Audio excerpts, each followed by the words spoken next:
All right, good afternoon.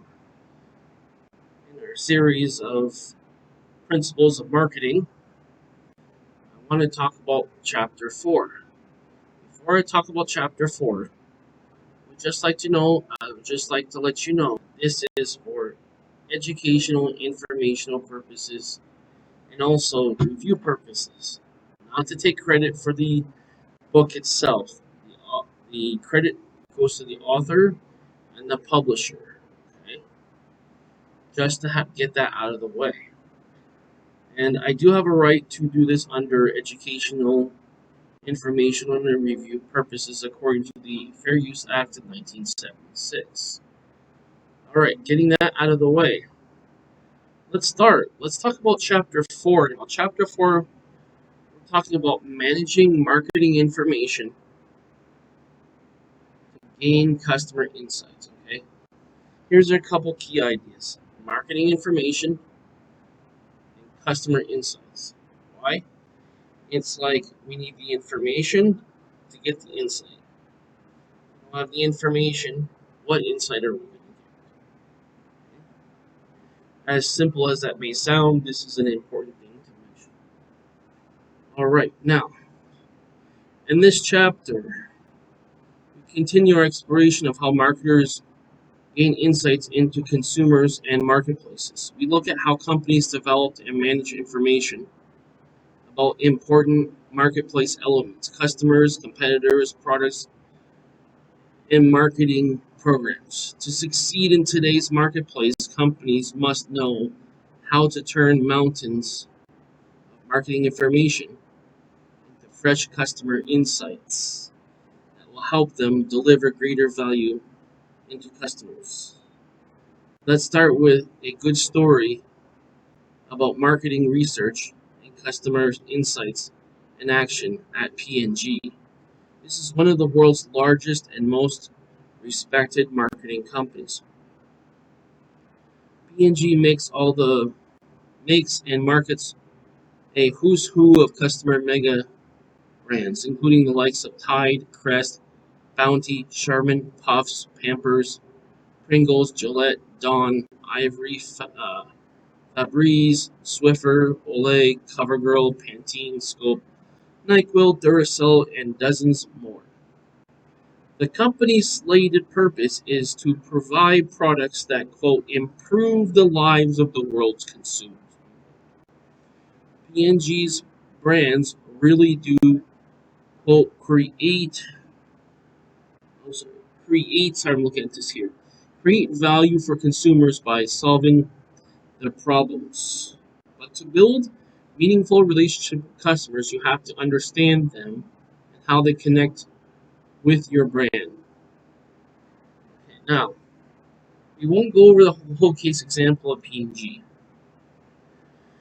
The important idea, because what I'm going to do is I'm doing an overall part of the chapter, I recommend that you guys get a hold of your own copy of this. Okay? Now, let's talk about this. The overall ideas behind this. Idea to be learned from this case example is that P&G has collected information about their customers to gain insights about how to market to them. And once they know how to market to them, they know how to build a profitable customer relationship and to build brand loyalty. I recommend you actually go through and actually read through this yourself and read all the details. Also, I will just mention that they have something called a slogan. A slogan is a saying that expresses the attitude and or the selling point in the marketing for the company. For example, you make it work, we'll make it clean. Okay? Right? So, you see there's a picture here of a lady. If you look at it, you see she looks like she's happy, she's well dressed, she's pretty, right? She's thin and she's clean, right? Okay, that's what using this picture to associate with the brand and the slogan interacts with the picture and the brand itself. Okay, that's what it is. That's advertising for you. Oh, sorry, not so much advertising, but marketing.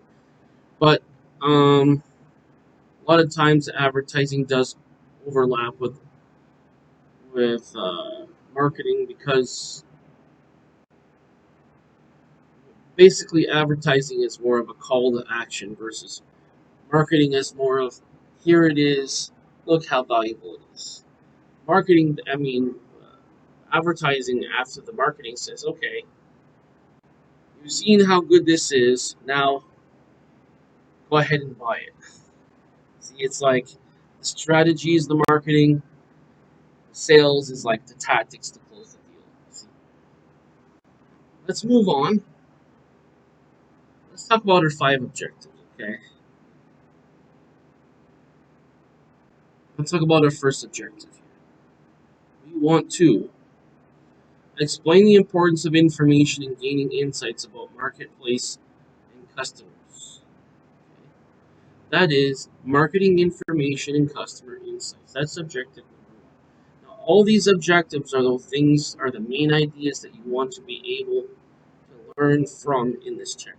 Okay? Now, objective number two: define the marketing information system and discuss its parts. What is that? That's basically assessing marketing information needs and developing marketing information. Now, from objective three, outline the steps in marketing research process. That is marketing research. Number four, explain how companies analyze and use marketing information. That is analyzing and using marketing information. Number five, discuss the special issues some marketing researchers face, including public policy and ethics issues. That is other marketing information considerations. Now, ethical issues could have to do with public policy, but just as a definition, ethics is the rules of how business should be conducted, versus morals, which is a lot of times these two are confused and sometimes do overlap because the same situation can apply to both.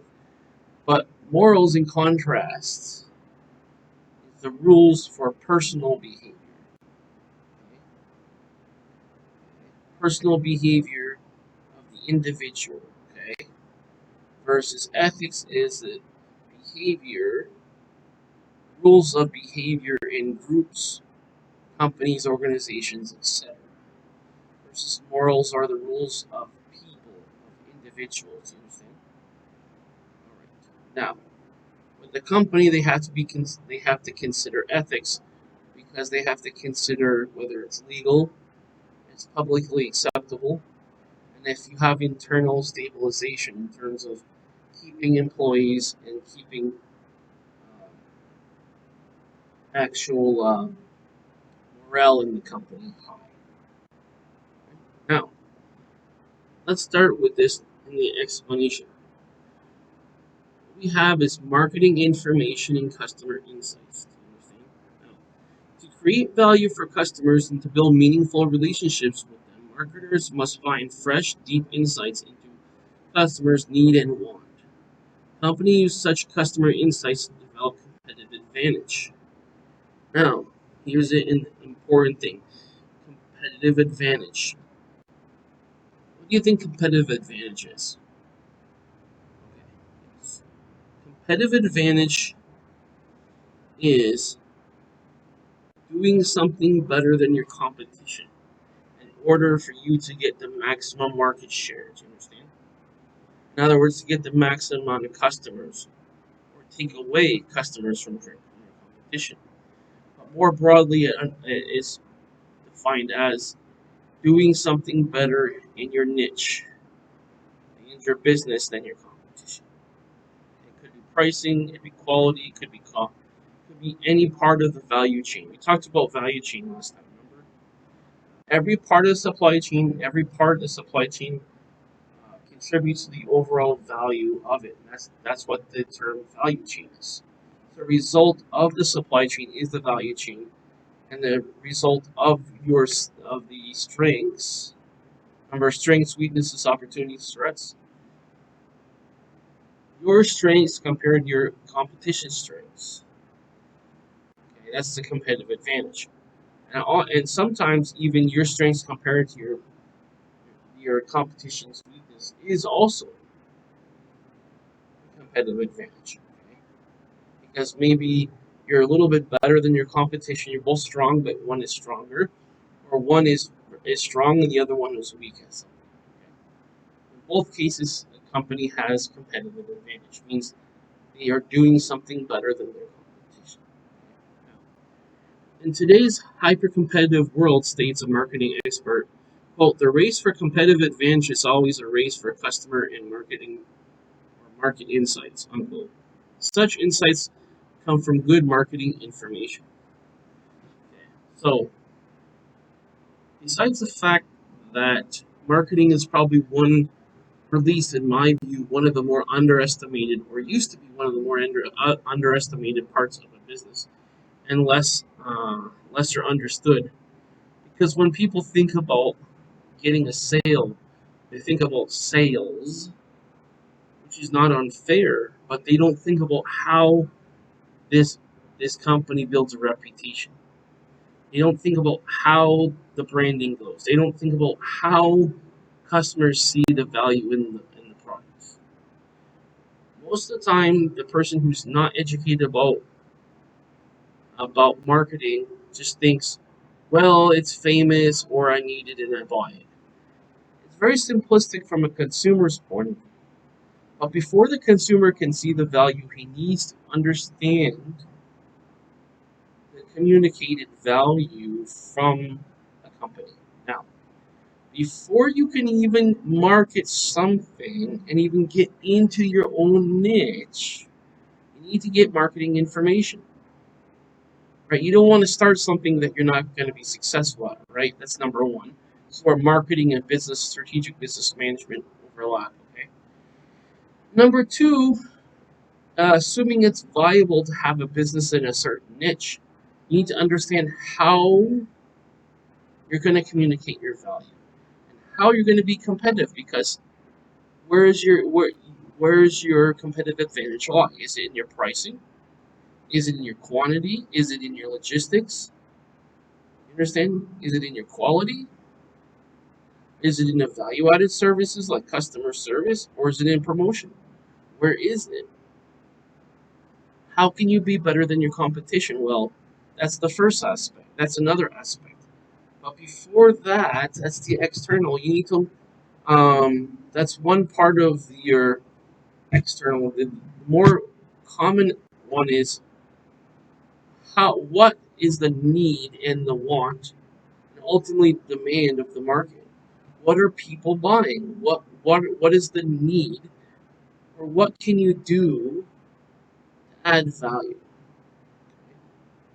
Because the reason why I say add value is because you need to see what's valuable and what valuable thing can you offer. Okay, for example, let's put this in the simpler terms because it almost sounds slightly abstract of a concept when you talk about adding value. But think of it this way: think of a person who has an important job. If you want to use the term important job, very high skilled person, right? Because of their skill, they can see value, right? That's one kind of value. Ultimately, your value that you're creating is based upon the transformation. Well, not even so much a transformation, as it is what benefit it is. What are the benefits to the customer? Not the features, not what does it do, but how does it benefit the customer? How does it make their life better, personally or professionally? You understand? That's what it is. Look, for example, here. You see here, this is, I believe this is an iPod. Yes, this is from older. I remember something, this book was published in 2012, so the iPod is a device that stored songs. It was small. Now, it had mixed results. People have different opinions and different experiences, you see. And by the way, the value we're talking about also is the experience of the product. Okay? And that's mostly, so I wouldn't say mostly, but a lot of times that's understood through services, but also through products by fulfilling a need, or at least a perceived need, by a consumer. Okay, so how did this make his life better? Okay, he's able to save all this music onto one device instead of having all these CDs, DVDs, or whatever. You can just bring this one there, right? And then uh, he can listen to the music that way. Okay, or actually any audio file, I would suppose. Now, that's an example there. If you think about that, right?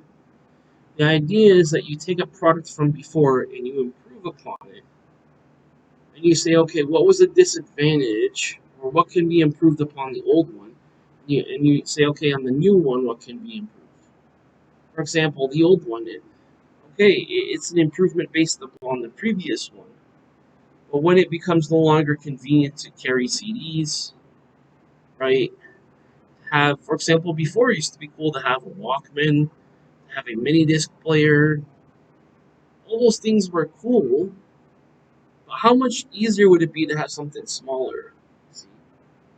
Doesn't take up so much space. You can put it in your pocket. It's much better, right?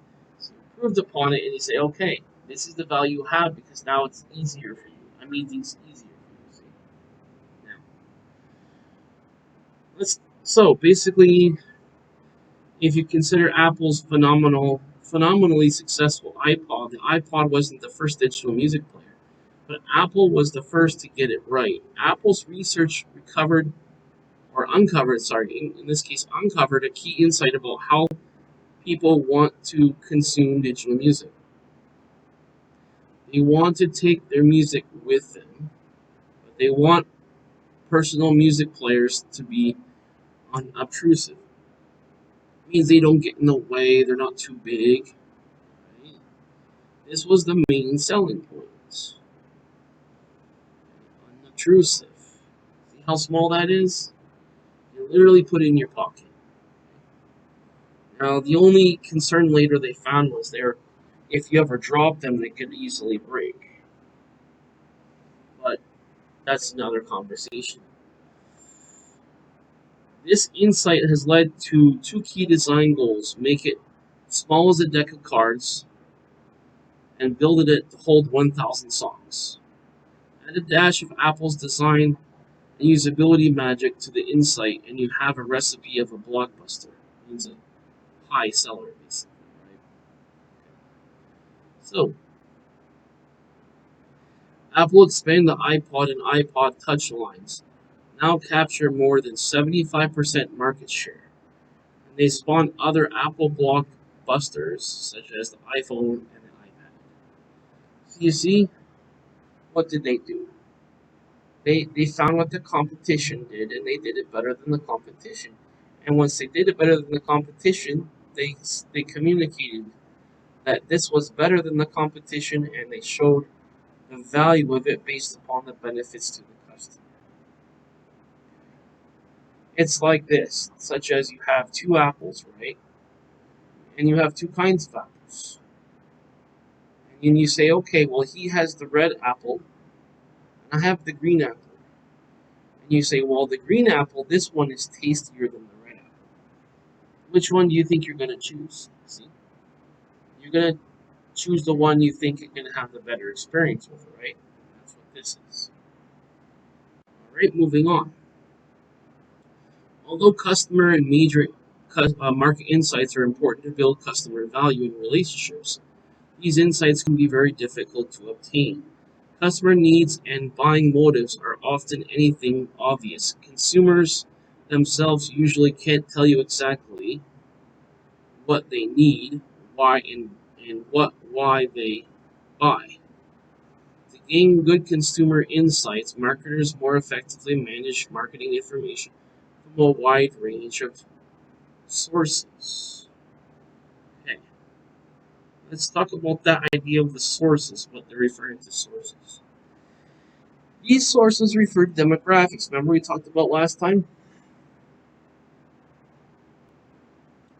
Demographics is your types of people that there's different types of people with different buying habits and different characteristics about the customers themselves in general.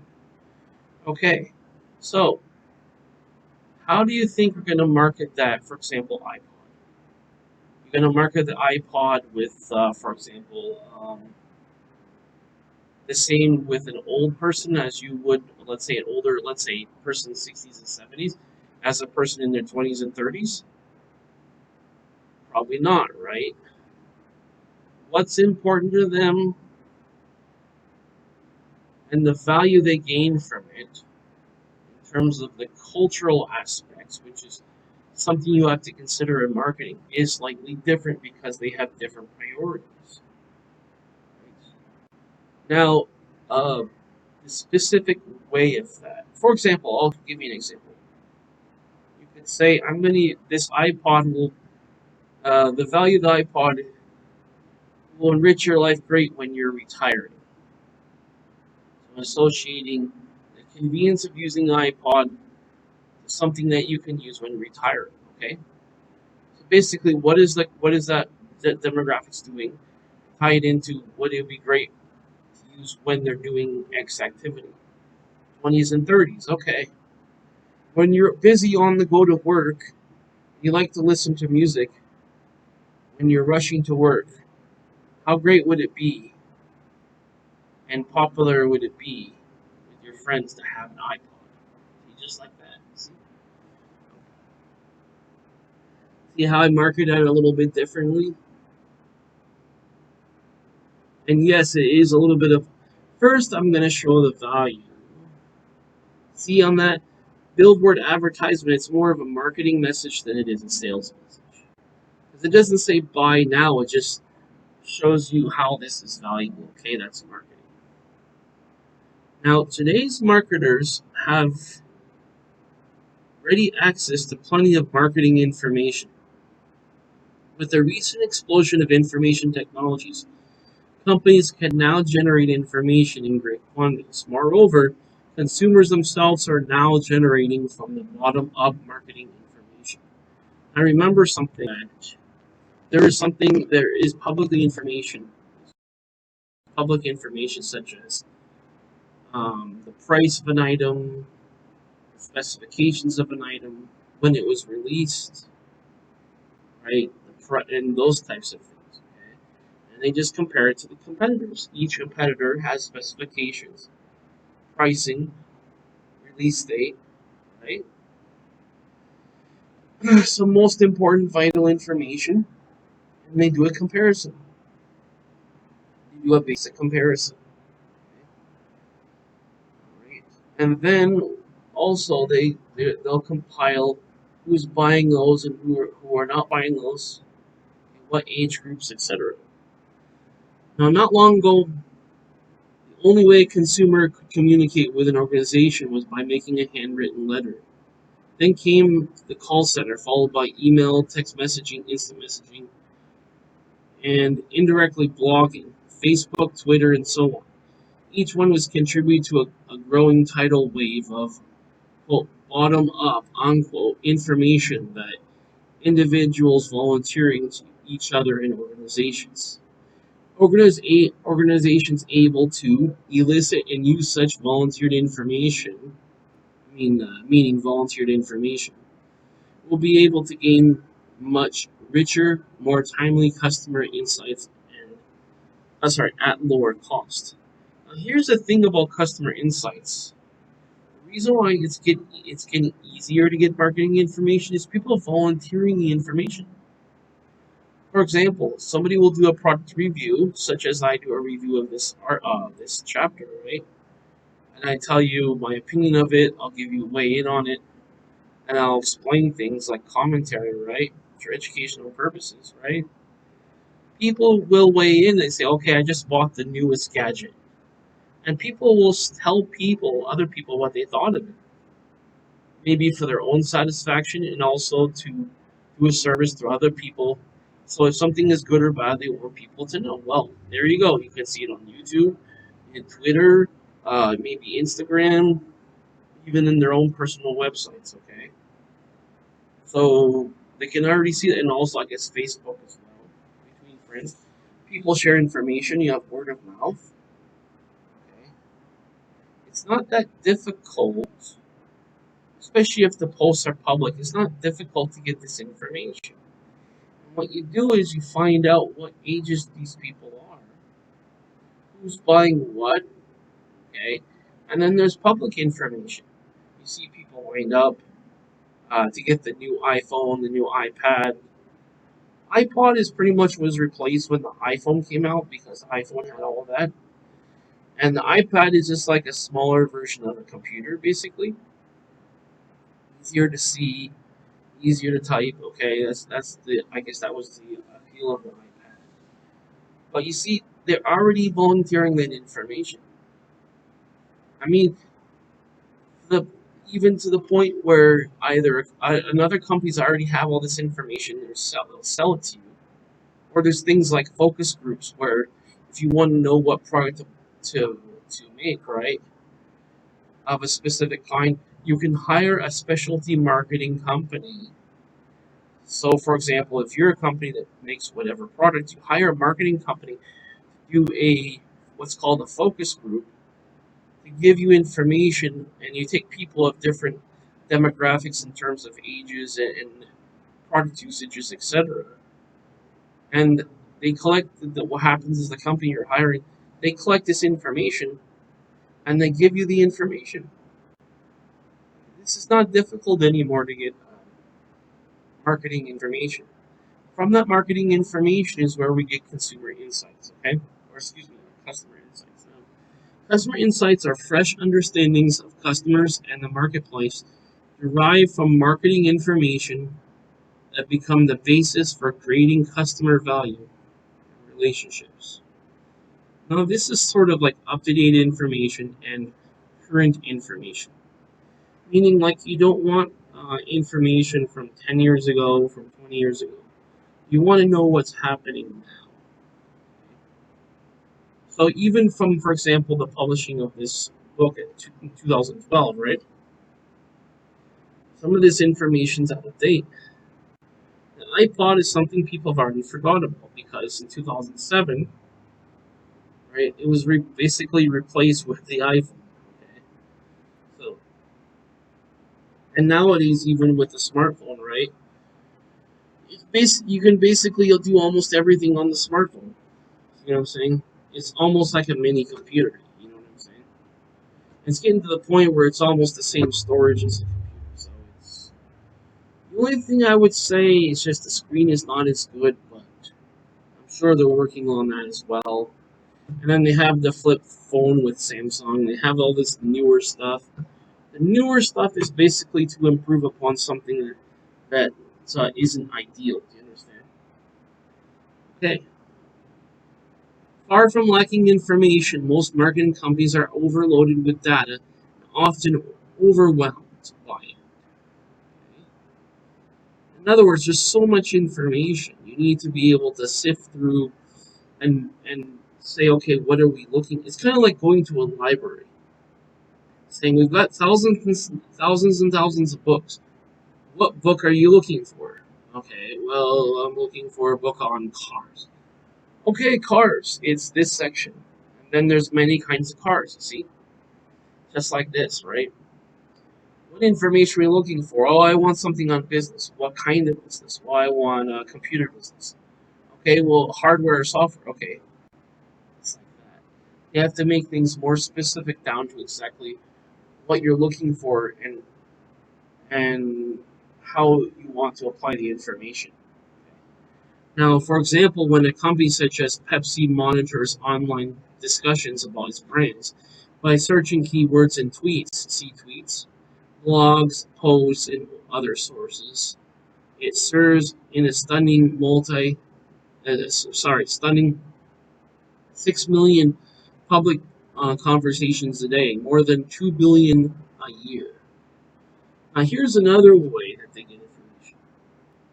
They'll have these promotions where they'll say, okay, share with us your opinion about something and enter into a prize, whatever, some significant prize. So people will volunteer their information. You see, the idea about this is you want people, the customer, to interact with the company to directly tell you how to make it better. Okay, I'll give you another example.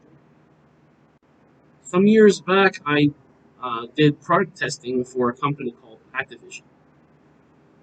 And I believe this was before, I don't know if they had bought Blizzard yet or what. I believe this was in 2009. And we were software testing because it's okay to say it now because this is years after the fact. So I was software testing Spider-Man. And I also software tested a game called Guitar Hero. One was for the drums, and then the other one was for the guitar. So the idea was, like, when I did the software testing, was to give feedback directly to the company. And they had criteria about how good something was, why, what should be improved, my opinion. And so you get that direct input. It's very valuable because you see, instead of paying like thousands and thousands of dollars a year to find a solution, you can just pay maybe hundreds of dollars. Maybe instead of like hundreds of thousands to millions of dollars a year to get that information, you can maybe pay like a couple $1,000 or something definitely a fraction of that cost, and definitely less than that for sure, because it doesn't cost that much to get an opinion, especially if you're paying somebody for giving their opinion on it. People enjoy doing that because they want to make the product better, because they want their experience with the product to be better. See how that's a win-win? That's basically what it is. Okay? Now, despite this data glut, marketers frequently complain that they lack enough information of the right kind. They don't need more information, they need better information. Not more information, better information. As in, there's a difference between quantity and quality.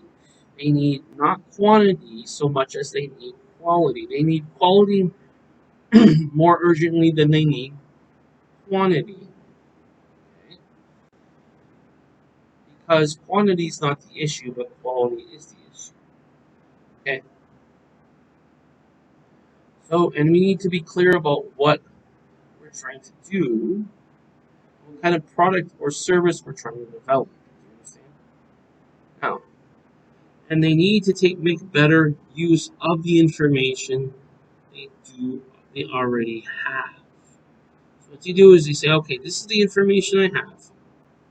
How can I apply it towards marketing strategy? Because we want to develop a better product or service. Do you understand? Now, the real value of marketing research and marketing information lies on how it is used. That's the consumer insights. Now, this is just a reiteration. That it provides based on such thinking, many companies are now reconstructing their marketing research and information functions. They are creating customer insight teams headed by a vice president of a customer insights and composed of representatives from all the firm's functional areas. Okay, this is called cross-functional organization. When I say organization, I mean in terms of um, in terms of using it as a verb. If you're organizing something, as a result of organizing something. So it'd be the result. The organization is the noun, so it'd be the result of what you did of organizing. So what you do is you have people from different departments, for example, quality control, marketing, even finance slash or accounting, to think about how we can combine all three aspects to make it a more profitable, higher quality item. All right. For example, the head of marketing research at Kraft Foods is called the director of customer insights and strategy. At Unilever, marketing research is done by the consumer and market insight division, which helps teams harness information and turn it into customer insights. Customer insights is the goal from all this information. What we need to do is we need to take the raw information and apply it to getting understanding. It's just like if you're learning a course, right? You're studying a course, you're taking a course, and you're learning in the course from the teacher, and he says, okay, here's the information, now apply it. Why do we apply it? We want to get the understanding. So here's the information from marketing research. We want to use it. Why? Because we want to understand customers. We want to understand the information we have. Now, customers insights groups cull customer and marketing information from a wide variety of sources ranging from traditional marketing and research studies to mingling with um, observing consumers and monitoring customer online conversations about the company and its products. They then they use the information to develop important customer insights from which the company can create more value for its customers. Okay, so let's look at the result there. What do? They use the information to develop customer insights. Okay, why? Here's the why. From which the company can create more value for its customers. You see, that's the purpose. Put this other part in there as well.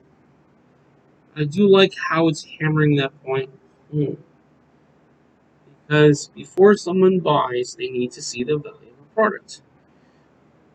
Some of this stuff sounds incredibly basic, like anybody knows, until it's just like if you see somebody put together puzzles, right? Pieces of the puzzle, right, to make the picture, right? And you see it and you say, well, that's easy, right? Until now the puzzles are dumped out and you say, okay, now you put it together. You see what I'm saying? Oh, well, it's not so easy now, right? Same kind of thing. Once a person understands it well, can explain it well, it seems easy because they're good at it, right? But once you have to deal with the ideas, it's not so easy anymore, right? It's the same kind of thing. Well, the companies must design effective marketing information systems that give managers the right information in the right form in the right time and help them to use the information to create customer value and strong customer relationships. See, you can always tell the goal of something when you look at the end of the sentence. Stronger customer relationships. Why do you think that matters? Well, it matters because that's how you get repeat business. It matters because that's how you get brand loyalty. It matters because that's how you become a market leader and become a rich company. That's why it matters. Now, let's look at our other concept called marketing information systems. People and procedures for assessing information needs, developing the needed information and helping decision makers use information to generate and validate actionable customer and market insights. It's kind of a mouthful, but let's think about this for a second. Right? That marketing information systems consists of people and procedures for assessing information needs. Okay, let's do this, break into parts. Developing, so this is kind of like different aspects that need to be all combined. Developing needed information and helping decision makers to use the information to generate, okay, validate, validate what? Actionable customer, right? And market insights. So technically, we have pretty much two major points, and then we break it up into its major into keywords. Okay. Now, right, we just need to look at what our goals are. Why are we using information? What is our goal? And then, how do we break up? Then we need to engineer how are we breaking this up to use it to market. Okay. Now, let me show you a diagram of the market information system. Now, the important thing not only with sales but marketing is a system because we need to have an organized and logical way to do things. Okay? Now,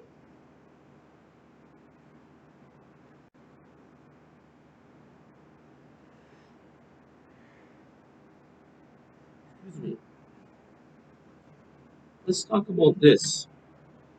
Marketing managers and other see we have like a layered approach, meaning there's different aspects to it, one over the other, in an order. Now, marketing managers and other information users, obtaining customer and market insights from marketing information. This is at the top. Notice how this is at the top and it's going down.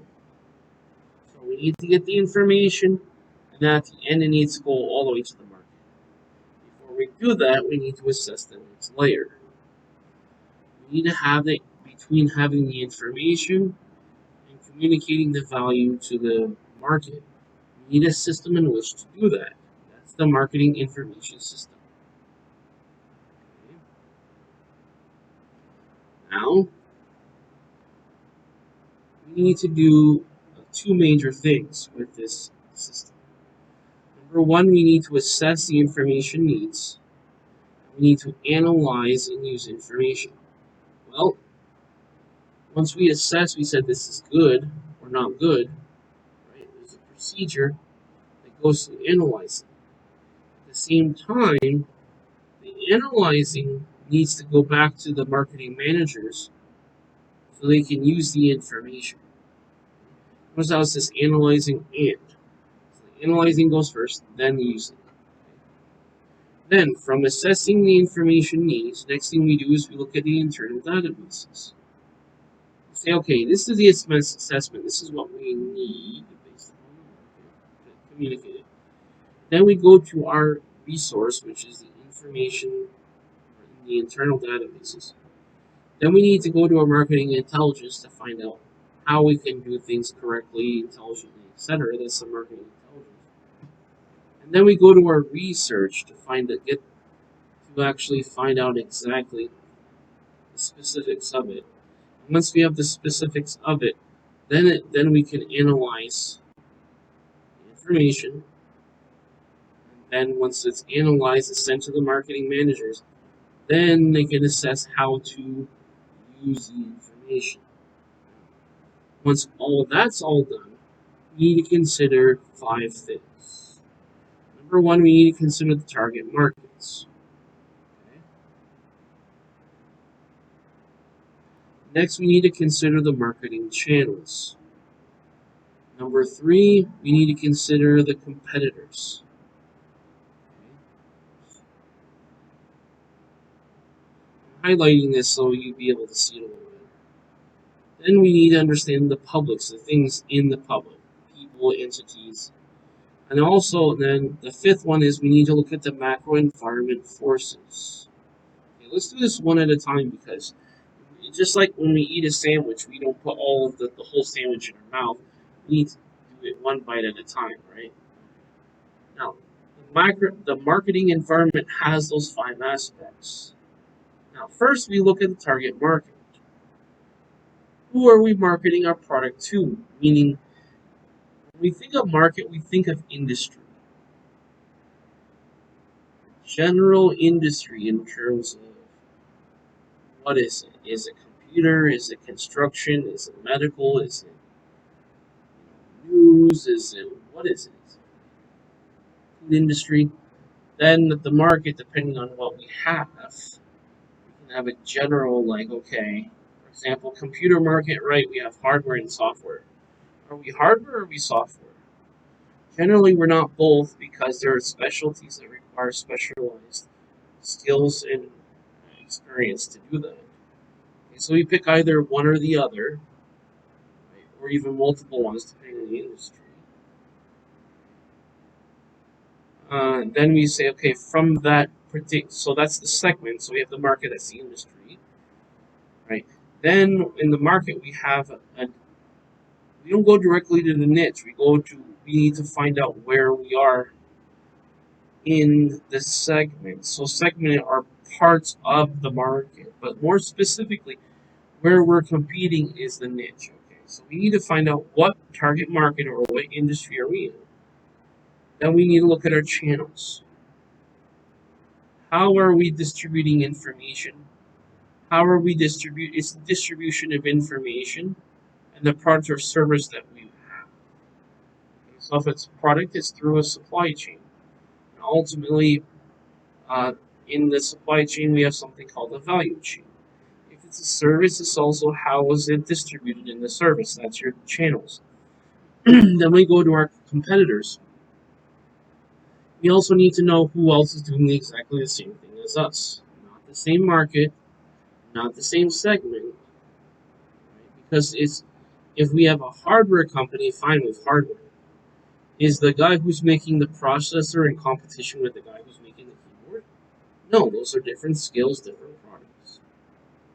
Not at all competitors. Okay, you want to find the same one company. It's two or more companies that are doing exactly keyword is exactly the same thing. Do you understand? Now, next, we want to consider is the Publix.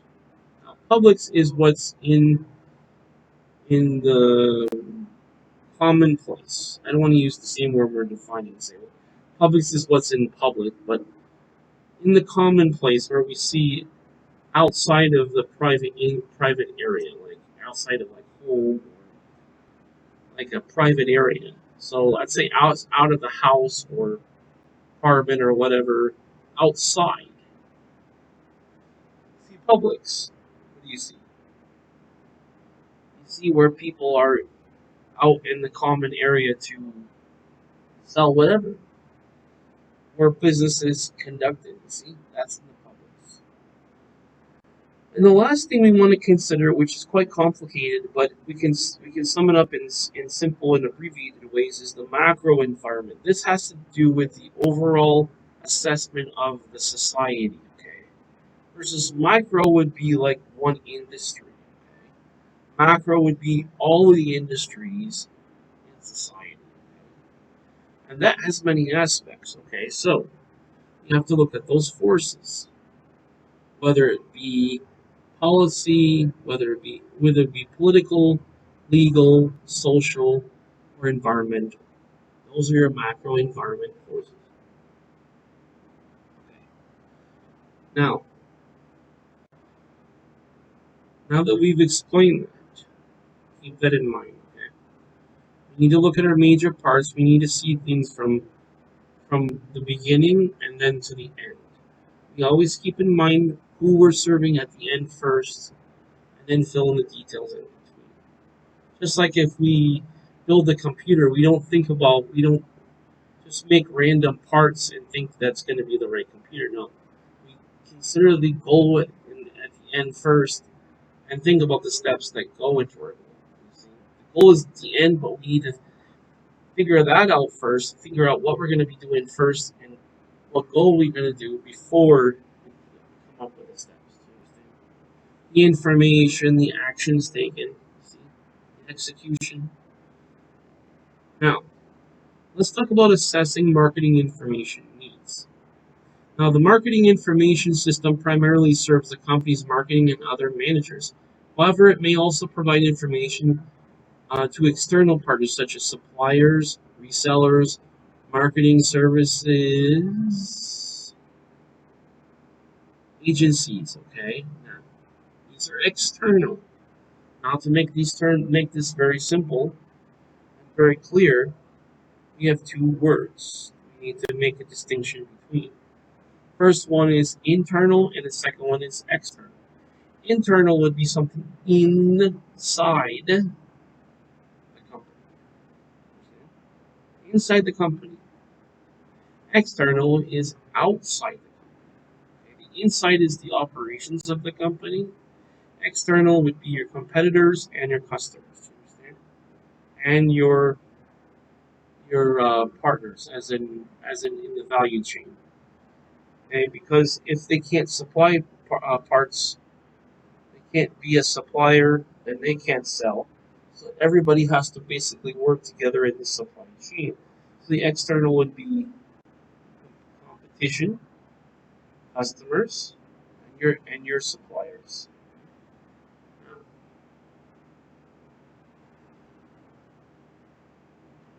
here's what it is.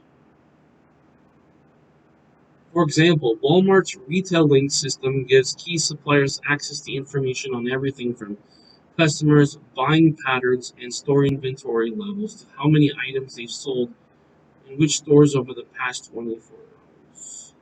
Now, it's another story about how it's done, but the first thing is that it's being done. We need to first know what is being done before we know how something is being done. Okay, just like this. Suppose you have an agenda, right? How are you going to know how to do something if you don't know what you're doing? Right? For example, if I say, okay, I'm going to write up a report, for example, type up a report, participate in a web conference, and write computer code, for example. I can't talk about the specifics of how it's going to be done if I don't know what's going to be done. Okay? Always need to consider the what before the how. Do you understand? That being said, we need to look at the what. In this case, the what is the marketing information needs. What marketing information do you need? Do you need pricing? Do you need competitor information? Do you need demographics of your customers?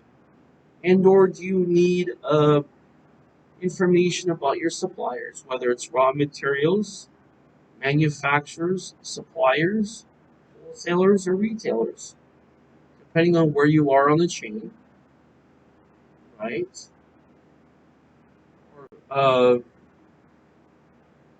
That will determine what you need. Now, a good MIS balances the information users would like to have against what they really need and what's feasible to offer. Okay? Keyword is need, not want. Okay, what is MIS balances? A good MIS balances the information users would like to have against what they need. So do they have everything they need? That's what you balance against. This is what I have, this is what I need. Do I have everything I need? For example, I want to buy, for example, a soda. Soda costs, for example, $1. How much do I have? How much do I need? I need $1. I know I need $1. But do I have $1? Oh, I have 50 cents. Well, you need another 50 cents, right? To have $1 to buy the soda, right? Okay, I only have half the information, or a fraction of the information to know what the, for example, buying habits of my customers are. That's the need. That's the what you have versus what you need. And feasible is whether or not this is realistic and possible. Is this a realistic situation? If it's not realistic, it's probably not good to try to do it. It's possible, but you have to consider what's most likely. Okay? Now, the company begins by interviewing managers to find out what information they would like. Some managers will ask for whatever information they can get without thinking carefully about what they really need. Too much information can be harmful as too little. Too much information takes away from what you're trying to do. Okay? It's sort of like if you're trying to cook, let's say, bake a cake, right? You only need the information about the ingredients to bake the cake. You don't need, okay, so you need just these ingredients. You don't need, like, for example, red peppers, I don't know, apples, chicken. See what I'm saying? We only need the relevant information to make it happen, and to what make. We only need the relevant information compared to what we're trying to do. You understand? Okay. So yes, we need to think carefully, think logically, think with common sense. What do we need? For example, if I want to make mocha coffee, what do I need for mocha coffee? We need coffee, right? Okay. What else is in mocha coffee? Okay. We need chocolate. Okay. We need those two things to make mocha coffee. We need the chocolate. We need the coffee. You understand? All right. That's what it is. Other managers may omit things they ought to know or may not know to ask for some types of information they should have. For example, managers might need to know about surges in favorable or unfavorable consumer discussions about the brands on blogs or online social networks. Okay. Highlight this first one. I do like that the main idea isn't in the first sentence. I think that's a good part. And once in a while, I'll just put like a little bit of opinion in this because I don't want this to strictly just be me reading this. It is educational in terms of getting people to understand and remember it, but also in terms of what I think about the format of it. So from time to time, I'll give you my opinion. So I can also show that that's also what I'm trying to do. Now, for example, managers might need to know about. Okay, sorry, we already have it. Now, because they do not know about these discussions, they do not think to ask about them. MIS must monitor the marketing environment to provide decision makers with information they should have to better understand customers and make key marketing decisions. Here's the idea: key marketing decisions.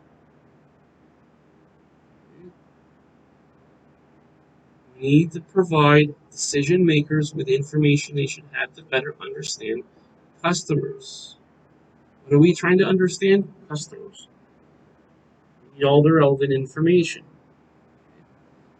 Demographical, pricing, frequency, etc. And geographical, etc. Even economic. Now, sometimes the company cannot provide the needed information, either because it is not available or because MIS limitations. For example, I'm going to highlight that part. A brand manager might want to know how competitors change their advertising budgets next year and how these changes will affect industry to market shares. And this is a good example. Information on planned budgets probably is not available because that's internal confidential information. Even if the company's MIS may not be advanced enough to forecast resulting changes in market shares. Finally, the cost of obtaining, storing, delivering information can quickly mount, meaning add up. The company may decide whether the value of insights gained from additional information is worth the cost of providing it, both value and often hard to access. It's like anything else. If you have less of it and it's less available, it's like a collector's item in the sense that it becomes more valuable because it's harder to get. Now, Hopefully that gives you an idea of what the marketing information is. You need to look at this very logically, just like a recipe, okay? We want to make something. What parts do we need first? Okay, that's the information. And then if we're talking about information, what information do we need? For example, if I say, okay, I want the information about making a cake. You say, okay, what information do you need? Well, obviously we need the ingredients. Okay. And then you say, okay, here are the ingredients. It's this, X, this. Okay. Now you have the ingredients. Now you have the information. Now we need the procedure. That's the strategy. And we need to be able to have the right execution. Strategy of making it and the execution of preparing it, baking it, and serving it. Sort of like that's the tactics, that's the sales. Basically, the sales is what completes the transaction and completes the value chain. Is the sales. Let's talk about developing marketing information. Marketers can obtain the needed information from internal data, marketing intelligence, and marketing research. So don't forget that those are three S's. Now, as far as internal data is concerned, many companies build extensive internal databases, which is electronic collections of consumer and marketing information obtained from data sources within the company's network. So basically, we are obtaining and saving, obtaining the information electronically, saving it to an electronic source, such as like a computer or a network, or a company's network. Could be of any kind of devices, computer, iPad, whatever it is. You see what I'm saying? Okay. Because we want to share the resources internally, just not externally with our competitors, for obvious reasons. Now, marketing managers can readily access and work with the information in that database to identify marketing opportunities and problems, plan programs, and evaluate performance. Okay, so that's our purpose, okay? All right. MIS, they're referring to, that's basically your IT department, Manager of Information Services. Okay? Or you can say, if you want to be more specific about how we manage that information, that's the Marketing Information Services. So first, you see we have marketing communicating with IT, working with IT because IT says, okay, here's the information. I'm going to keep it secure and accessible for you to use for what you're doing in marketing. Marketing is going to say, thank you, we'll take the information in. We're going to use that information for our specific purpose. Now, internal, which is the key I need, internal data can provide strong competitive advantage. Why is that? Because it's like our own secret recipe, our own secret sauce. You know what I mean? It's our own secret strategy or data. See, if only we know this, that means it gives us an advantage. Right? Well, locked up with your own records is a huge, largely untapped asset that no, meaning competitor, can hope to match. Says one analyst, companies are, quote, sitting on a gold mine of unrealized potential in their current customer base. Information in the database can come from many sources. The marketing department furnished information on customer demographics, psychographics, sales transactions, and website visits. So, all this stuff, we can compile all this data, and we can come to analyze, process the information, and apply it to get customer insights, which is the understanding information and understanding the customer. Now, the customer service department keeps records of customer satisfaction or service problems. customer satisfaction or customer problems. Why? This is our value added part where we can get loyalty and repeat business from customers. The accounting department prepares financial statements and keeps detailed records of sales, costs, and cash flows. Operations reports on production schedules, shipments, and inventory. The sales force reports on reseller reactions and competitor activities. Marketing channels partners provide data on point of sale transactions.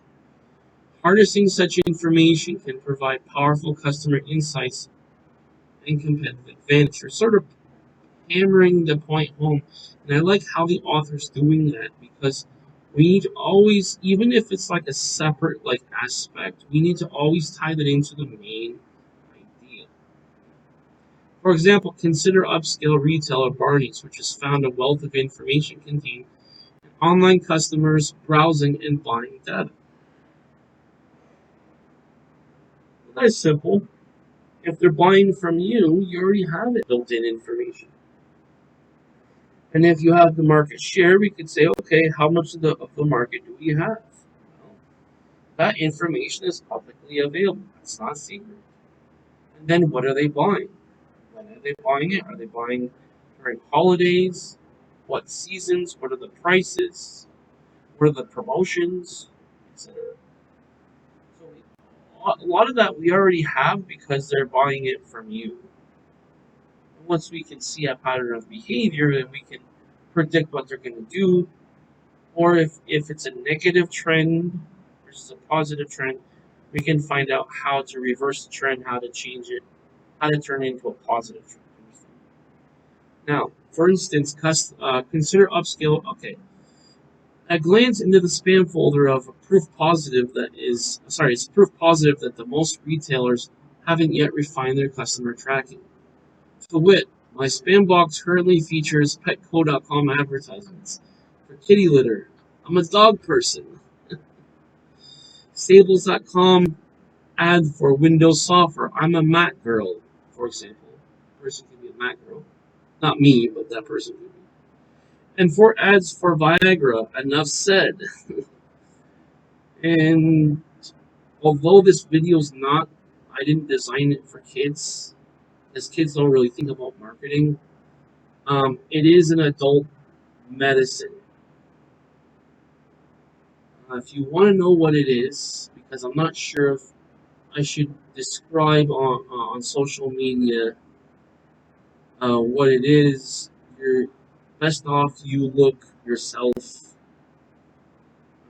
I've had experience in the past where I used to teach and certain things. I'm not sure how the topic came up, and it's like, well, it's not really appropriate that I explain what that is, so you're gonna have to look for yourself what that means. So I remember from that experience, and it's like, yeah, let's not go down that rabbit hole. So, anyway, these are just examples, so that's the point. But the emails from our ads, but the emails from Barneys.com are different. Barneys knows that I like jewelry and yoga. My most recent Barneys email read, "Love it. Jennifer Meyer necklace." And the person says, "I do love it. How do Barneys know?" It sorts through my data left by millions of anonymous people clicking around the site and predicts who's likely to buy which products, when and at what price. How do you do predictions? By trends.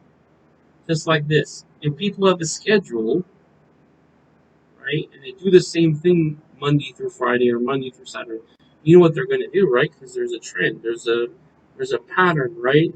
For example, suppose you like to have, I don't know, pizza. And you say, okay, every day I'm going to eat pizza at like 12 or 1 o'clock p.m., right?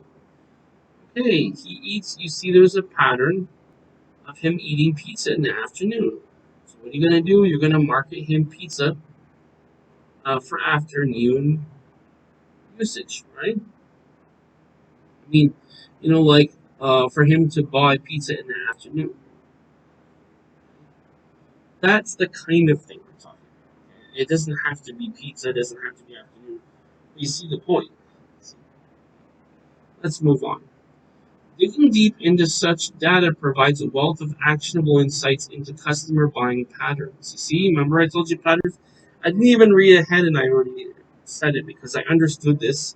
And of course, I've already taught this chapter before, so I already know. Idea and etc. Now, Barney's can target customers based on overall habits such as fashionitas who buy risky new designer products such as bottom feeders, which is in quotes, always buy sale items or cosmetic zealots. And they said we even know when you're going to run out of shampoo, so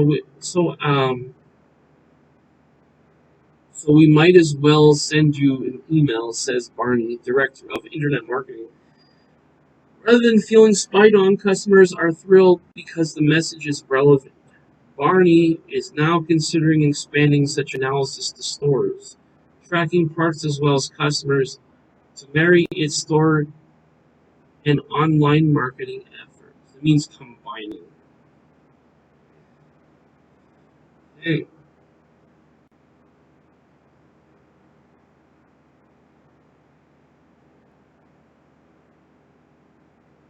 right. Another thing is some people know certain things because they use the product. So even if you're not the customer, like let's say you use some not that exact product, but you know people in general like typical habits, like okay, everybody takes a shower every day. You know, like very basic, like normal habits that people have. Okay, we eat a couple meals a day. Okay, we go shopping. Okay, we take a shower. Okay, you know, we use bar soap or we use liquid soap or you use shampoo. You know, and then you know certain things that are specific to yourself. Do you understand what I'm saying? So if you have that sort of information, you already know, and it can vary a little bit between people, but that's some basic average information. The idea is if you don't know exactly, what you do is you take the average. And you start from the average, and it can be adjusted either up or down in terms of more or less. You understand? Now, internal databases usually can be accessed more quickly and cheaply than other information sources, but they present some problems. Okay? Now, when I say problems, I'm talking about challenges. Or could truly be a problem that will be fixed. Because internal information is often collected for other purposes, it may be incomplete or in the wrong from making marketing decisions.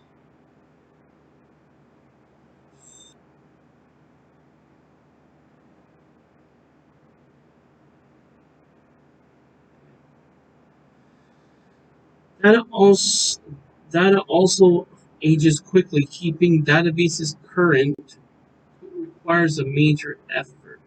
Wow. Every year things change. At the very least, every year things change. And the other thing to consider is that when it comes to certain products like clothing, you don't wear the same clothing all year round. Okay, for example, especially in the cold areas, you don't wear like okay, so there's seasons, right? And so like in the seasons you have different kinds of clothes. Some of the seasons you wear like lighter clothes and some where you wear heavier clothes. Some you wear jackets and some wear coats.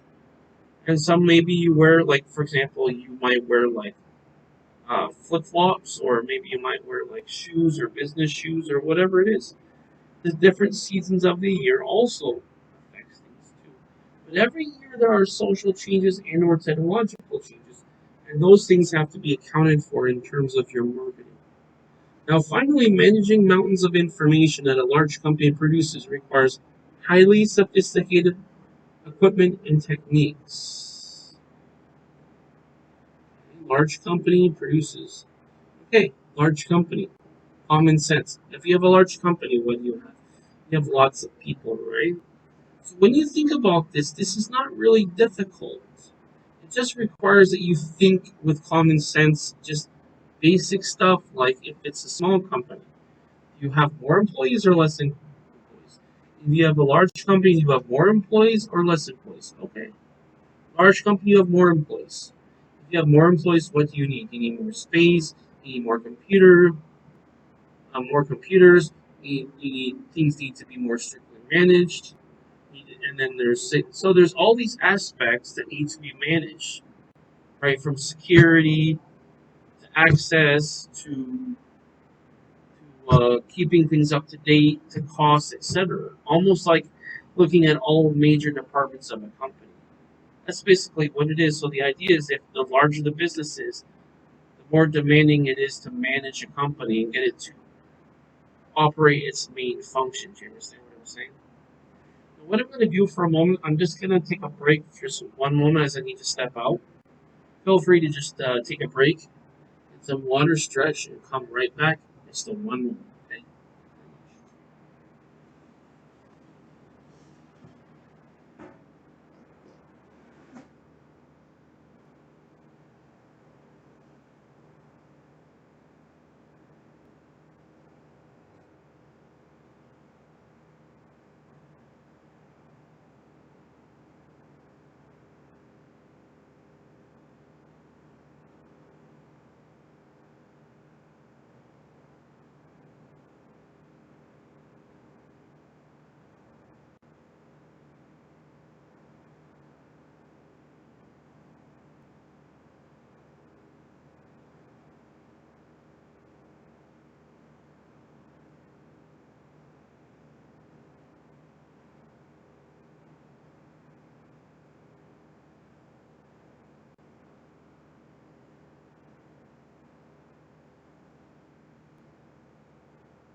Okay, we're back. Hopefully, grab some water. I've got some water right here.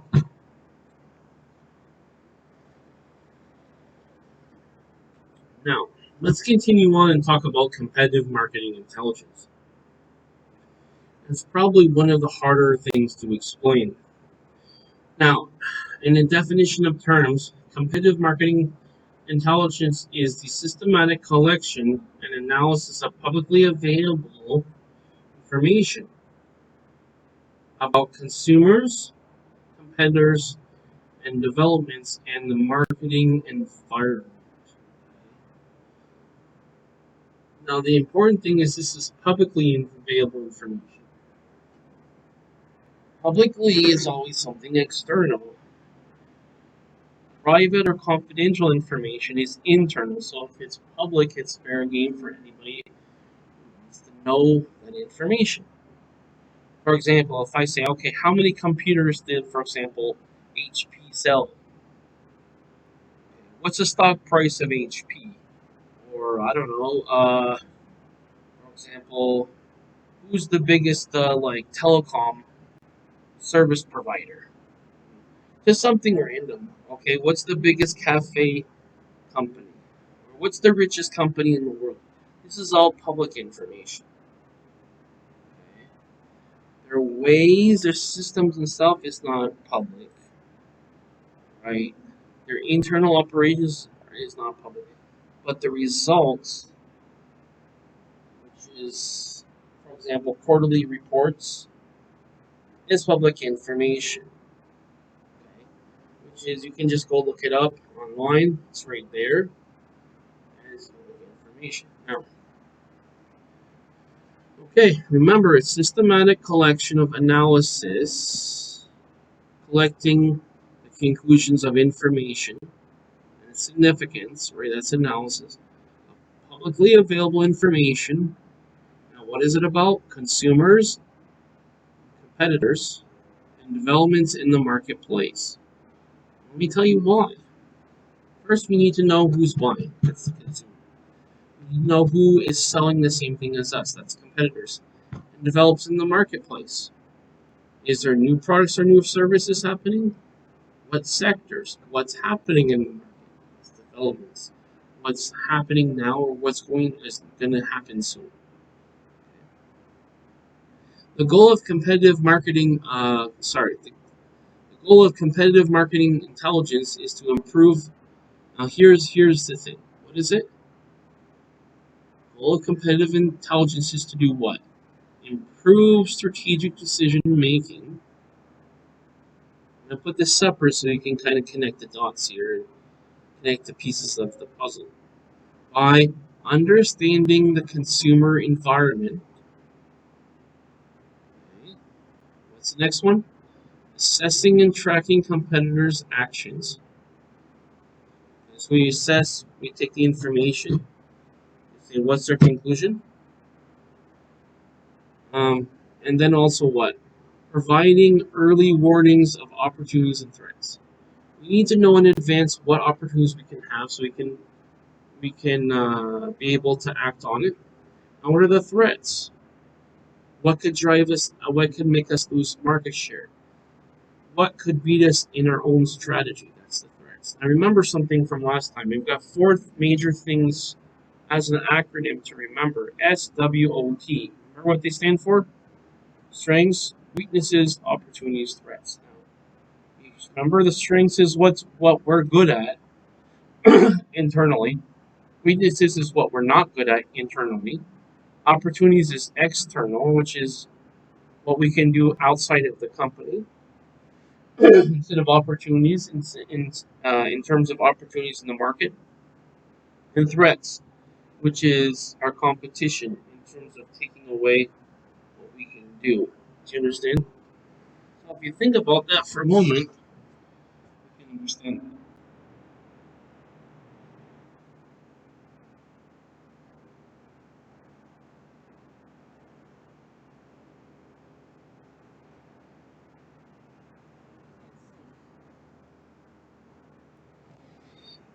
Right now, marketing intelligence gathering has grown dramatically as more and more companies are busily eavesdropping on the marketplace and snooping on their companies.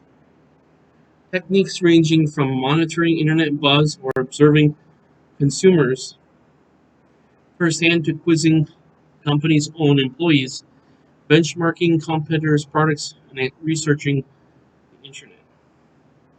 We have other, tactics like, for example, um, this is an old tactic from the '90s called secret shopper. Is you go in as posing as a customer. I'm not sure if this is still legal or what the regulations are, but what companies used to do was they would go into a retail outlet and look at their competitors and say, okay, what are they selling it? How is it arranged? What is it going for? What is the price? They would collect that information and give it to the company they work for. And say, okay, based upon this information, how can we use this information to our advantage? This is what it is. Okay. So internet buzz. That's like the news, the trends, that's public. Observing consumers firsthand, that's public. Go in public and you see what are people buying, how are they buying, how much are they buying, when are they buying, those things. Quizzing the company's own employees. That would be something covert, it's slightly ethical, it's slightly unethical, but it's whatever. I'm not sure if it's legal or not. It's whatever. Benchmarking competitors' products. Benchmarking has to do with their performance compared to the expected result and or the average result. But it's basically a side by side comparison of their performance to something else's performance in that same niche. Okay, now, and then researching the internet. Okay? It's all public stuff. The only thing I would probably question is the would be questionable is quizzing the company's own employees. It sounds like something like some spy operation where it's like, yeah, okay, you got the guy drunk and now he's giving up all the information. Something out of the movies or something. You know what I mean? Lurking the industry trade shows, so it's kind of creepy, kind of weird. It's ethically questionable. Even rooting through the rivals' trash bins, a weird, ethically questionable thing. Uh, yeah. I think that's why they invented shredders. And actually, if it was me, I would just burn the trash, like, or disintegrate it. It's like, okay, you're not even gonna be able to put the pieces of the puzzle together because it's just completely like up in the smoke. Whatever. I mean, something like that. At the very least, what they should do is shred the paper, or rip up the paper, or use a shredder. Is what companies do. It's been doing for at least 20 or so more years. Good marketing intelligence can help marketers gain insight into the consumers talk about and connect with their brands. Many companies send out teams of trained observers to mix and mingle with the customers as they use and talk about the company's products. So that's the same kind of thing I told you about the secret shopper. That's basically what that is. They're trying to get information, or what they call intelligence, on what the competitor has. Now, there are legal and illegal versions of this. Of course, illegal would be corporate espionage, where you break into a company, there's a spy there, he gets the information before it goes to the market. That's probably more damaging.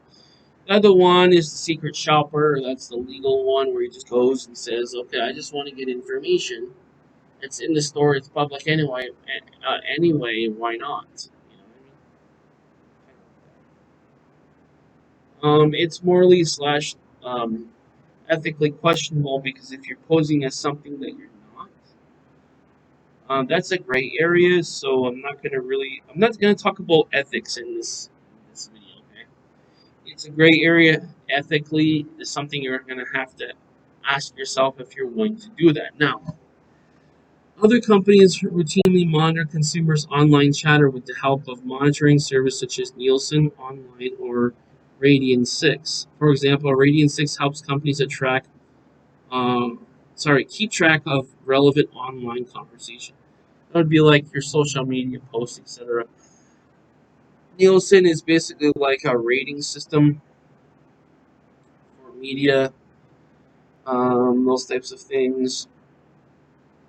If we're talking about online traffic, that would refer to how many clicks for whatever duration time.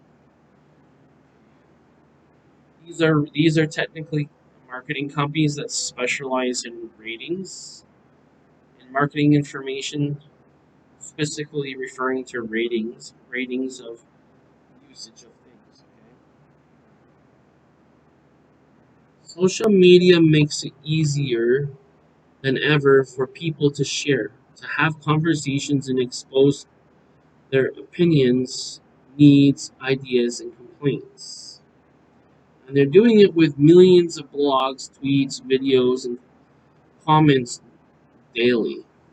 See? They put the information out there publicly, although there is a way to make it private between just people on your post. Of course, if they make their post, let's say you make a post, they're like, yeah, and then they make a post in response to your post, not like they made a comment on your post, like on Facebook, but let's say they make a separate post in response to your post, even though your original post was private, they made their post in response to your post being public, you see. And then it's like, okay, it's just, it's publicly available there on a search engine like Google or Bing or whatever. I don't know, whatever search engine you're using. So it's like that. Marketing faces a difficult task of sifting through all the noise to find the gems and the brands. So that's the challenge. So as they say in business, whenever there's a problem, there's a business opportunity. So when we talk about opportunities in marketing, we talk about challenges or things that need to be improved upon, or if there's already a demand, such as, okay, a lot of people want to buy this kind of car, but it's in short supply. Can you supply it? Well, yes, I can supply it. Okay, there you go. There's a problem, lack of supply. Right? Solution. So the demand was filled by a new supply. Okay.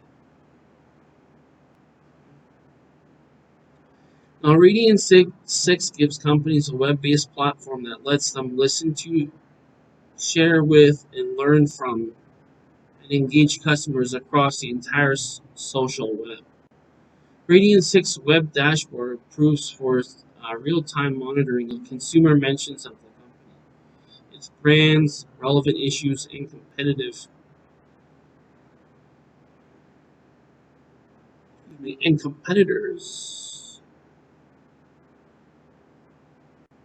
of millions of blog posts, viral videos, review in forums, sharing of photos, Twitter updates. Okay, those things. That's just an example I highlighted, which is good to have examples. It's also good that they put examples of companies that do that, just to see specifically what do they do.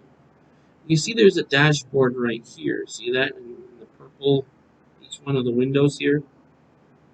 They all have their own relevant information.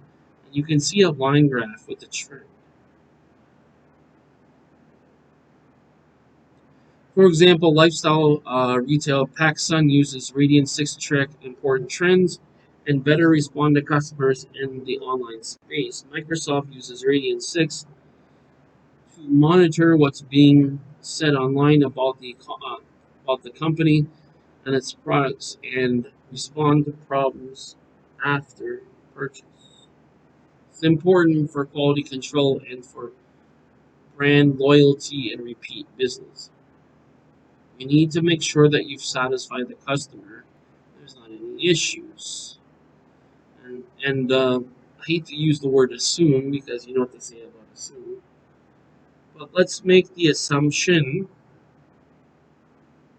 that this is a legitimate concern by a customer, not just something of a scam. You know, like, okay, I want to use the product or service, there's nothing wrong with it, but then I want a refund. You know, whatever, you know. Meaning there isn't actually anything wrong, they just want to say there's something wrong for whatever reason. Okay. Anyway, so companies also need to actively monitor competitors' activities. Firms use competitive marketing intelligence to gain early warnings of competitors' moves and strategies. New product launches, new or changing markets, and potential competitive strengths and weaknesses.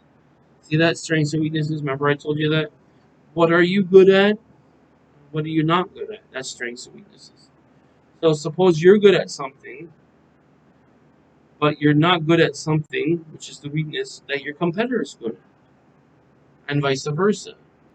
Competitor is not good at something that you're good at. See where it's a different strategy? You're obviously not going to do something that you're not good at. Maybe and it could be something like they have an advantage over you because have they have, for example, some aspect of the business more efficient or more prolific, also more experience as well. A lot of that stuff has to do with the experience, the experience in the market, experience with suppliers, and the experience being in the industry as well. You understand? So you have some people who already experience as a marketer in this specific part who's in the company, or the very fact the company's been like run for so many years that it's like okay, they've seen trends themselves. That it's just kind of like the information's passed down. Now, companies also need to actively monitor competitors' activities. Firms use competitive marketing intelligence to gain early warnings of competitors' move. Strategic new product launches. See That strategic product launches, new or changing markets, and potential competitive strengths and weaknesses. We see it as a reiteration. Just to show you that again. Now, much competitive intelligence can be collected from people inside the company, such as executives, engineers, and scientists, purchasing agents, and the sales force. These are your different departments, and for the executives, it's more than likely the top guy from each department. We need to consider all aspects of this.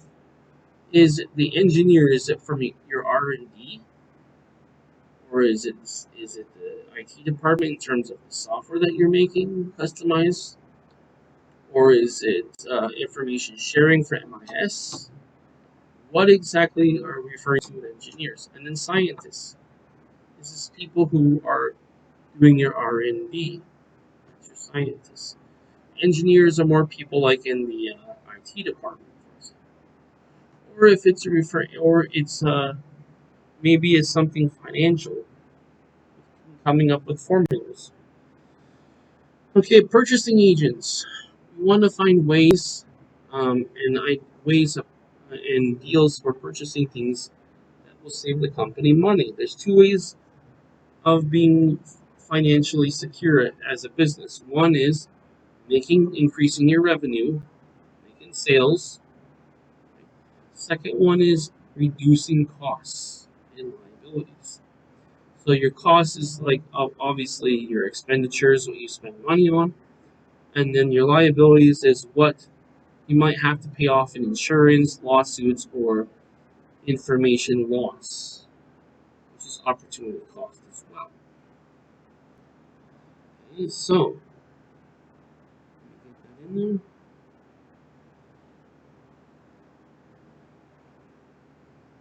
Now, the company also obtains important intelligence information from suppliers, resellers, and key customers.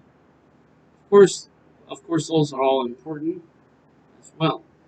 And it can get good information by observing competitors and monitoring their published information. See that published information. Okay? Information by observing competitors and monitoring the published information. This is public information. The published information is public information. You see what I'm saying? So, competitors often reveal intelligence information through their annual reports. That's your quarterly reports. Annual reports, that's your 12-month reports, business publications, trade show exhibits, press releases, and advertisements. All this stuff is public information. You just need to know where to look. And of course, web pages as well. The internet has also become an invaluable source for competitive intelligence. Using internet search engine, marketers can search specific competitor names, events, or trends to see what turns up. And tracking consumer conversations about competing brands is often as revealing as tracking conversations about the company's own brands. Note it's like this. It's like if you're playing chess, you need to know where your pieces are and what your pieces can do. And then, but you can't just know it. But it's not just good enough to know what your pieces can do and where your pieces are and what they can do. But you need to see the other half of the board. Your board is like the market. The chessboard is like the market. So you see, internally is on your side and externally is on their side. But the point is, you make your move based upon what your competitor does, and vice versa. Competitor now sees in response to what. So, for example, maybe it's something they looked at how you responded will determine how they're going to respond. So you always have the exchange back and forth, and it's like playing chess. It's like I make a couple of moves, make my couple 2 or 3 moves, and then he says, "Okay, so let's reassess it. How are we doing?" It's literally like playing a chess game, okay? And I don't want to go into a whole chess lesson because that's not the purpose of our video. Even though on this channel I do, not on this channel, but on another channel, my other YouTube channel, I do have things about chess. But I did want to make the chess analogy because it is a realistic analogy. Because you need to know what your competitor is doing to know what you should do. Just like in chess, you need to know what what your opponent's playing, so you can know what you're gonna play too. See what I'm saying? Now, okay, right. So, moreover, some competitors now place volumes of information on the websites, providing details of interest to customers, partners, suppliers, investors, and franchisees. So it depends on the company. It depends on the type of business, but all of them basically do the same thing.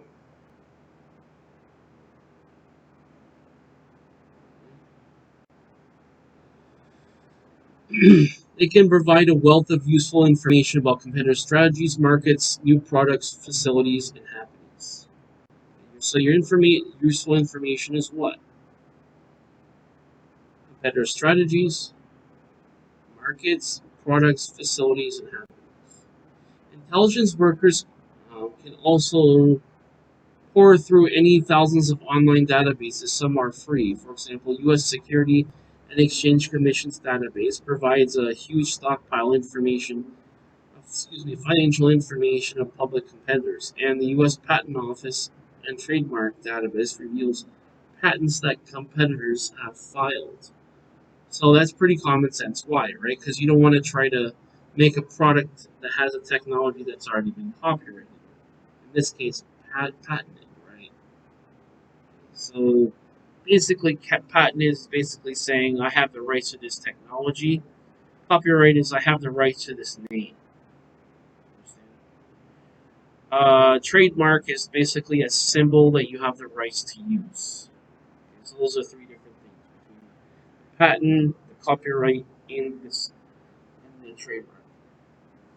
Now, a slogan can also, I believe, be copyrighted as well as intellectual property as well. Slogan is not so important, really. It's marketing information. But that's also important, too, because you don't want to spend time into making something if that identical technology is already been patented. Intelligence workers can also, excuse me, intelligence game goes both ways, facing determined competitive marketing intelligence efforts by competitors. Most companies are now taking steps to protect their own information.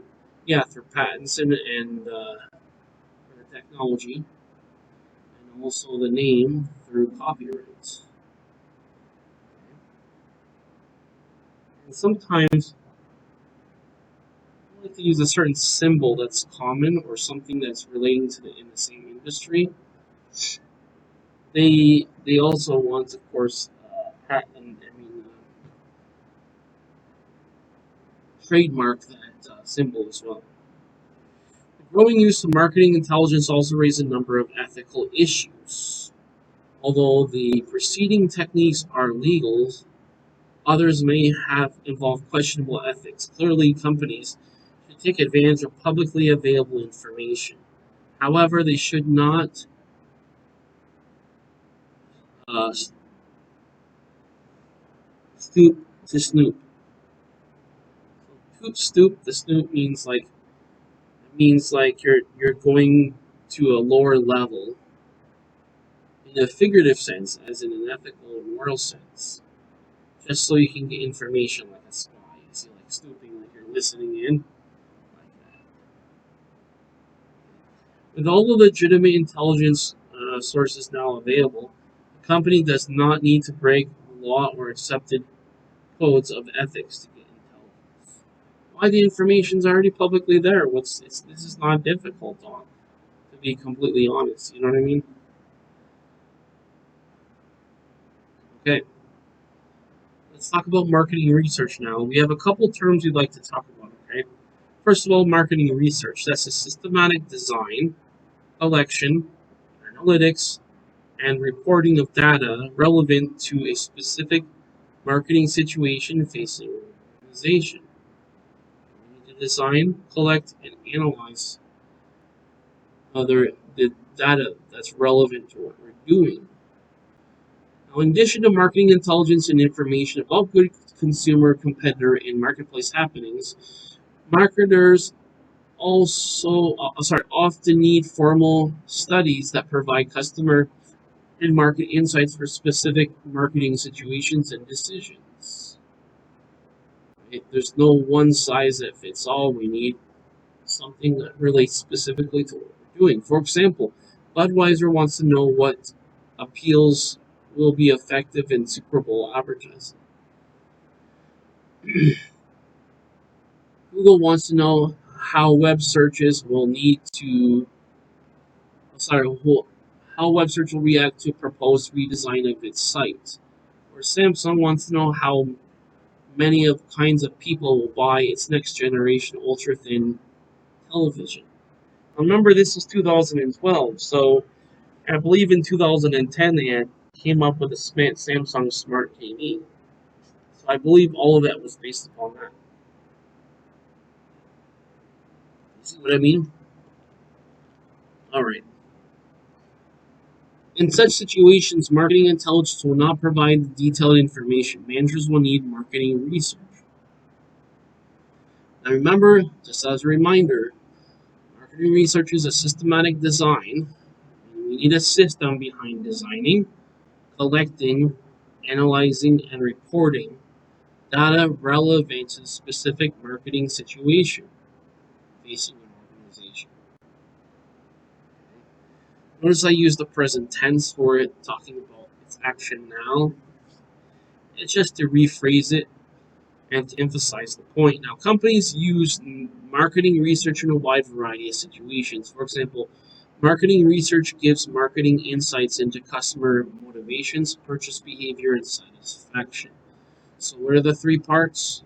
Marketer insights into customer motivations, purchase behavior, and satisfaction. Okay. Why do they buy? How do they buy? And what makes them want to buy more and be loyal to the brand? It can help them to assess market potential and market share, or measure the effectiveness of product distribution, and promotion activities. This is very basic stuff, but that's what we want to consider. How much do we want to charge for it? How are we gonna get the product out to all the stores, or to as many stores as possible? How are we gonna show the value of the products? Now, some large companies have their own research departments that work with marketing managers on marketing research products. This is how P&G, GE, and many other corporate giants handle their marketing research. In addition, these companies, like the smaller counterparts, frequently hire outside research specialists to consult with management on specific marketing problems and conduct marketing research studies. So the big companies can afford to hire their own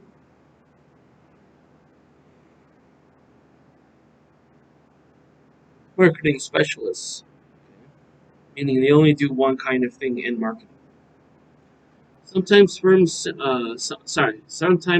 simply purchase data collected by outside firms in aid of the decision making. That's like your focus groups. What else we can think of? Ratings for media, like your Nielsen research, things like that. Marketing research process has four steps: defining the problem. Okay. First, we want to define the problem. Now, remember something; it needs to be in this order. Okay. Defining the problem, researching the objectives, because we say, okay, what's the problem? Based upon the problem, what's our goal? And based upon the goal, we want to have a plan.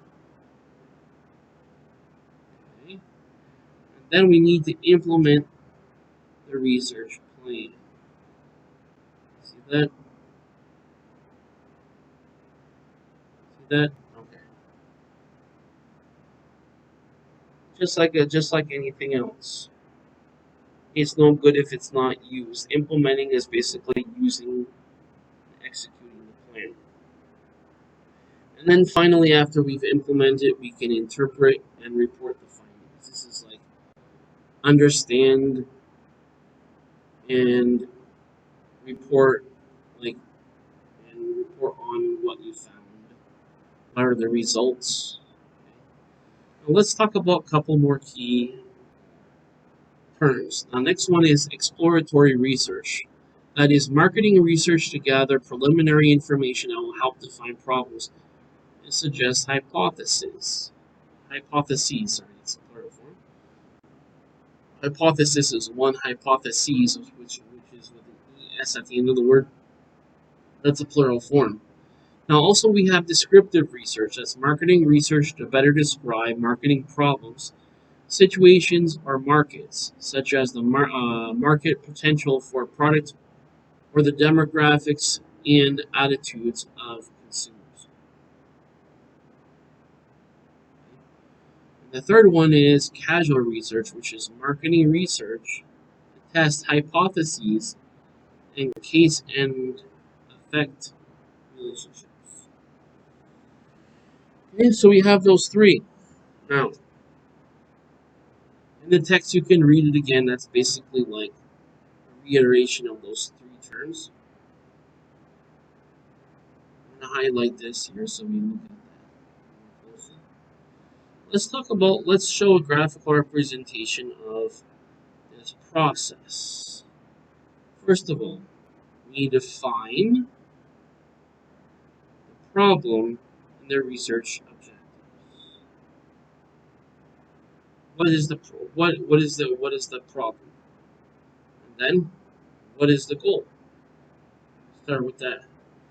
Then we need to develop the research plan for collecting the information.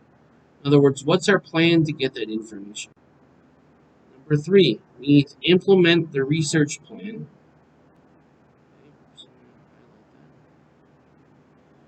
We need to implement the research plan, collecting and analyzing.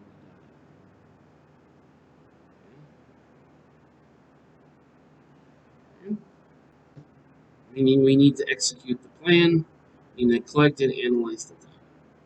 And then finally, we need to interpret, and so it's interpreting and reporting the findings. So we need to interpret.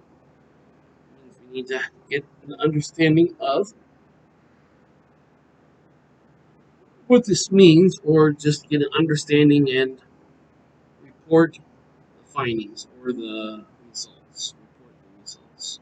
Understand and report the results. All right, this should be clear enough, right? Basic procedure. Now, let's talk about developing the research plan. Once the research problem and objectives have been defined, researchers must determine the exact information needed, develop a plan for gathering it efficiently, and present the plan to management. The research plan outlines sources of existing data and spells out the specific research approaches, contact methods, sampling plans, and instruments that researchers will use to gather data. Okay.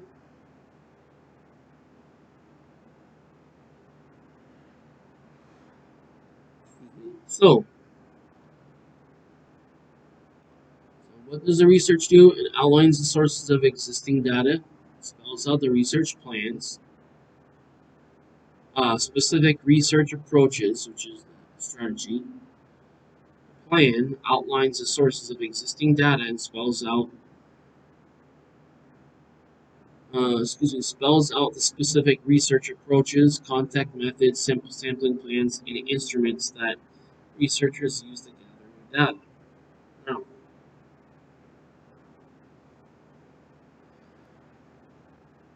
research objectives must be translated into specific information needs.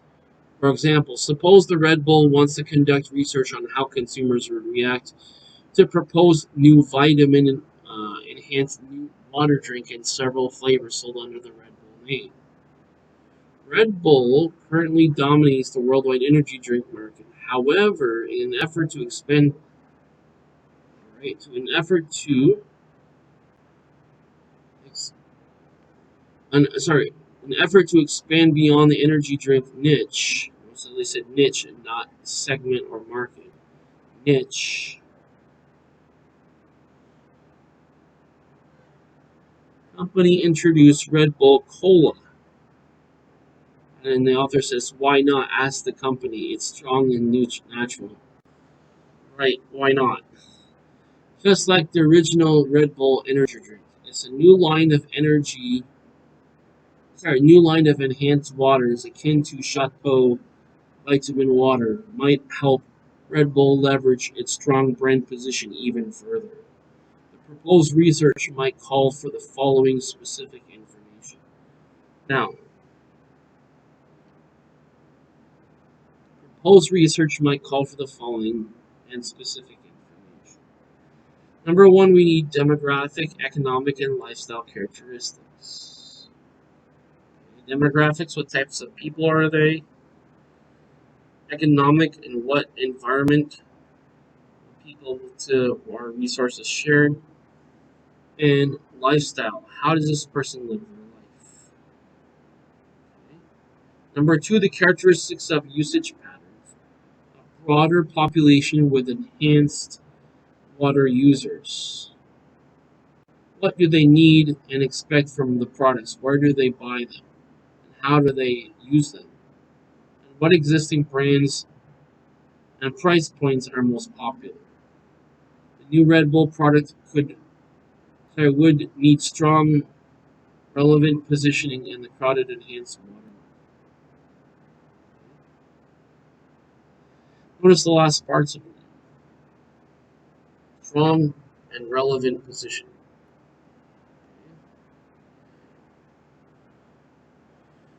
Retailer reactions to proposed new product line.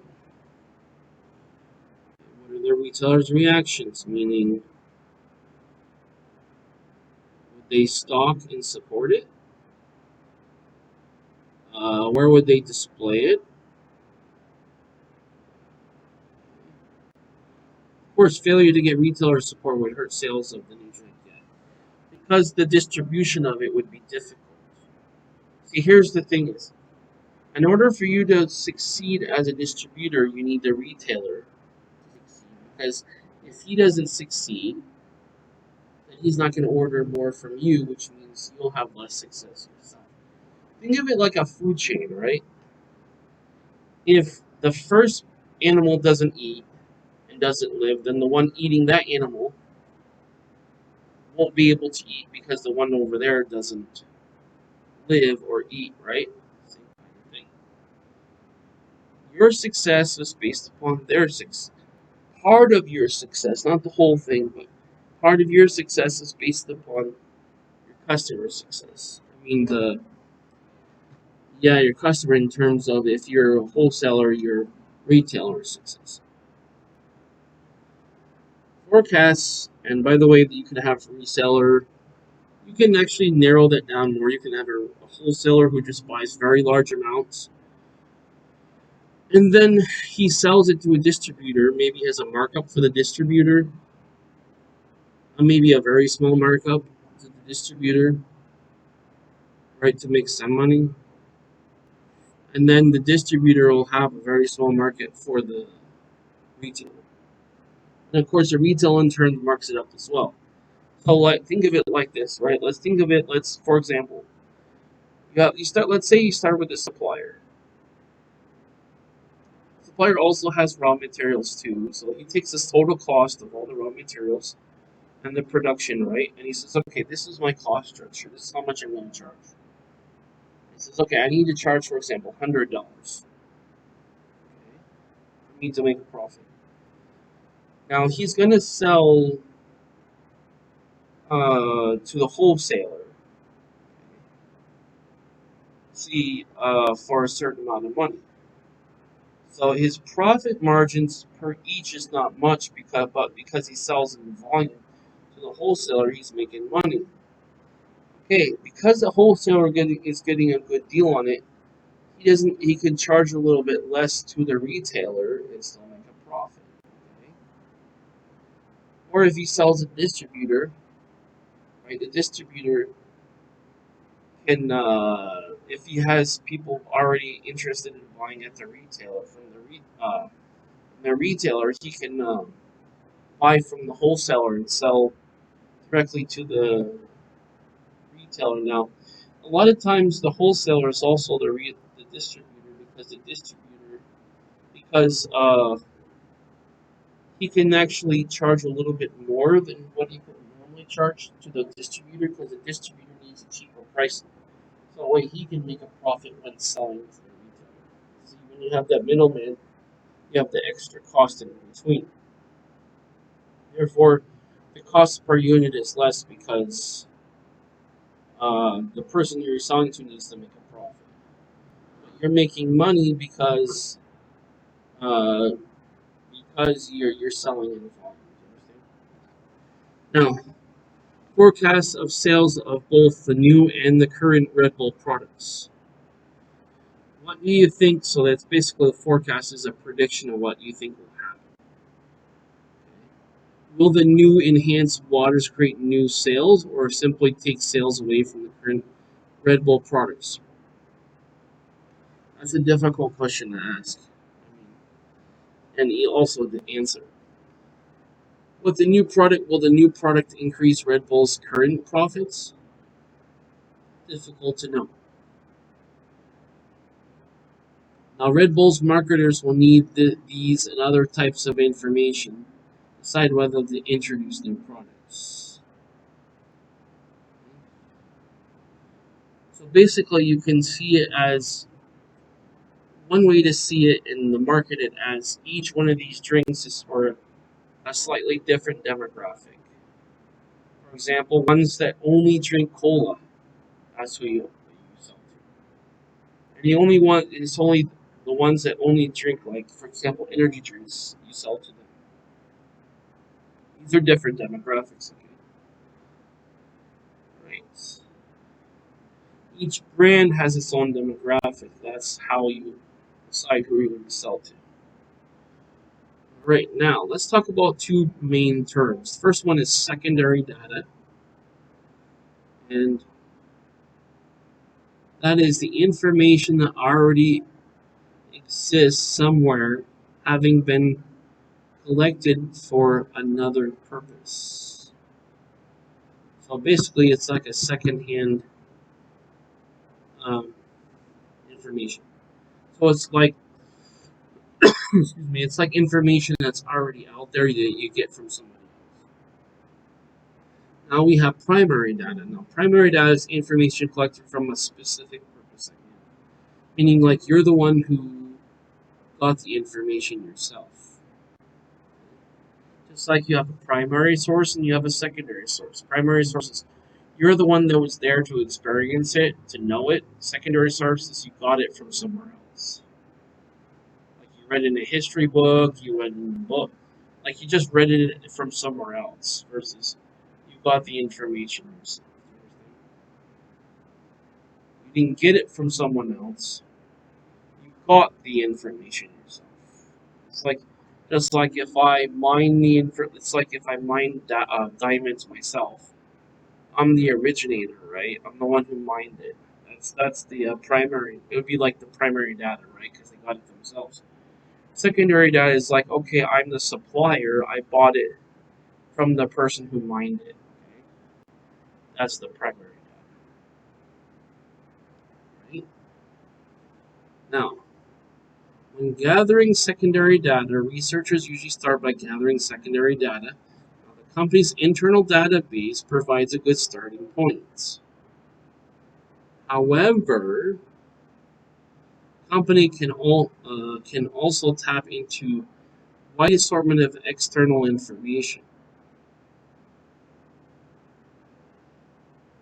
including external sources, including commercial data services and government sources. So if you think about that for a moment, commercial data services, okay, so you pay somebody to give you the information. Government services, it's like publicly released information that the government collects. So it's a matter of who's collecting the information and for what purpose. Okay? And then also the sources. Who's originally getting the information? Or where are they getting it from? That could have something to do with how accurate the information is or how timely the information is. Now, if we look here at external information, we see some examples. We have the Nielsen Company, Experian Consumer Research, Simmons, Symphony IRI Group, IMS Health, Arbitron, which does ratings,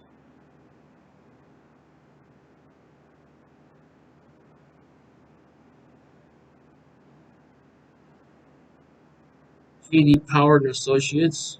It's information on independent consumer surveys and product and service quality, customer satisfaction, buyer behavior. Or at least there used to be a magazine that pretty much is like a consumer like review on things. Arbitron, as I said before, in local market and internet radio audiences and advertising expenditure information. And among other media and other spending data, Nielsen provides point of sale scanner data on sales, market share, and retail price, and data on household purchasing, data on television audiences. So it's like this. They want to know. So, okay, why is this important? Because advertisers need to know their ratings so they can know what to charge. Um, sorry, the media company needs to know how much to charge the advertisers by way of their ratings, meaning what percentage of the people watch this at what time. Okay, once they have that ratings, they have some sort of formula, which I don't know what it is. Will tell me what they will indicate to them or give them the answer on how much to charge for their to place advertisements on their site, on their radio, TV, whatever it is. Okay, we have more of them. There's other ones here. There's television networks like CNN, Activa, was it Dawn and Bradstreet? Um, ComScore, Thomson Dialogue. It offers access to more than 900 databases containing publications, reports, newsletters, and directories containing dozens of industries. See, here's the thing about all this stuff. This is public information. So you may ask yourself, how do they know this? Because they just focused on looking for this information. A company will pay for this marketing information. It's very valuable. You also have it's not your business data, okay? For your government data, you have stuff that comes from the government, like Securities Exchange and Commission, that's for public. Oh, okay, provides financial data on U.S. public corporations, like, for example, stocks, investments, etc. Small Business Administration features information about small business owners. Federal Trade Commission shows regulations, decisions about consumer protection, antitrust laws. Stats USA highlights statistics in U.S. business and international trade. International trade. Okay. I didn't know all of these. I looked at this a while ago. Didn't remember it, but it's okay. U.S. Census, of course, that gives you statistics on population. U.S. Patent and Trademark Office that allows you search to determine what is filed for patent and trademarks. I did talk about the difference between a patent and a trademark. Internet data, you got Click2, you have Interactive Advertising Bureau, and you have Forrester. Let's move on. Now we have commercial online databases. Now remember that commercial online database is a collection of information available from online commercial sources and accessible via the internet. So they have an old, I don't know if this is old term or newer term. It's called scraping or internet scraping. It's like you collect information all over the internet to get something. Okay? It's like if you're looking around for like a seashell, I don't know, collector's thing, coin, whatever, I don't know. You're looking around for something. Now, remember it's marketing, commercial online databases are marketing. Researchers can conduct their own searches of secondary data sources. Remember, this is coming from someone else and not yourself. And you yourself did not get the information. But you got it from someone else. Okay. Internet search engines, as we talked about before. Let's talk about secondary data. Can usually be obtained more quickly and at a lower cost than primary data because it takes a lot of time. Remember something about the cost. Yes, time is money, but if you have to, there is an opportunity. So there's different ways of looking at this. One is the opportunity cost, which is what did you have to give up to get something. So if it costed you revenue, potential revenue, that's a cost. That's called the opportunity cost. And if you weren't able to do there's other opportunity costs as well. And then there's the sheer time of getting the information and any other associated costs with getting the information yourself. So what people normally do is they do the secondary sources because they don't have to spend the time. They don't have to have a full-time employee looking for this stuff, and definitely also the opportunity costs associated with it. Versus you just pay a fee and you get the information. So in that case, it is cheaper. So yeah, so the good thing about secondary sources, they can sometimes provide data on an individual company. Provide data an individual company cannot collect on its own, which is information that's either on not directly or available or would be expensive to collect. So as the reasons I just outlined. Now, secondary data can also present problems. They needed information. Uh,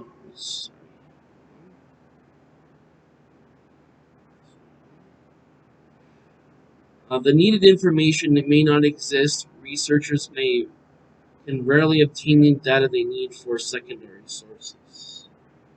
So you just have to be realistic and understand your market and your niche, specifically your niche about for example, if certain information hasn't come out yet about, let's say, last quarter, because we're not done in the quarter, right?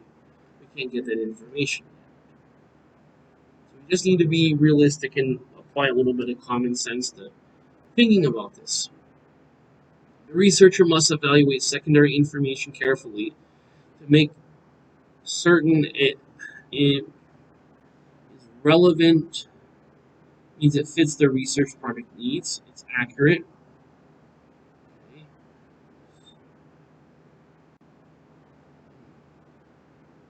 So,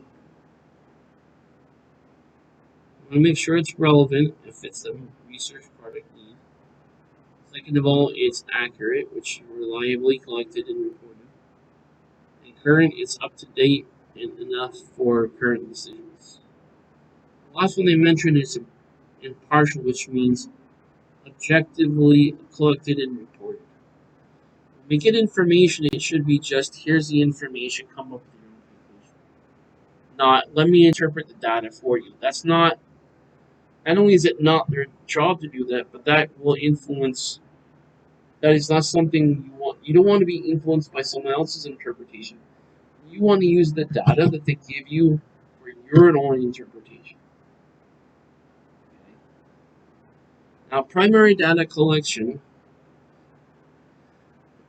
In contrast, the secondary data provide a good starting point for research and often help with defining research objectives and problems and objectives. In most cases, however, the company must also collect uh, primary data. Just as researchers must carefully evaluate the quality of the secondary information, they must take great care when collecting the primary data. Why? You need to make sure it will be relevant, accurate, and unbiased. We don't want someone trying to convince of us of anything. We don't want anybody else's interpretation. We need to do the interpreting. Not that. Do you understand? Okay. Now, this is the planning for primary data collection. Number one, we need the observation. We need to see it happen. We need to survey it. We need to measure it. And we need to experiment it and try things to see if it works. So we have research approaches, which is observation, survey, and experiment. We have contact methods, which is mail, telephone, personal, and offline. Online. We have a sampling plan, sampling unit, sampling size, and sampling procedure. Then we have research instrument, which is the questionnaire and the mechanical instruments.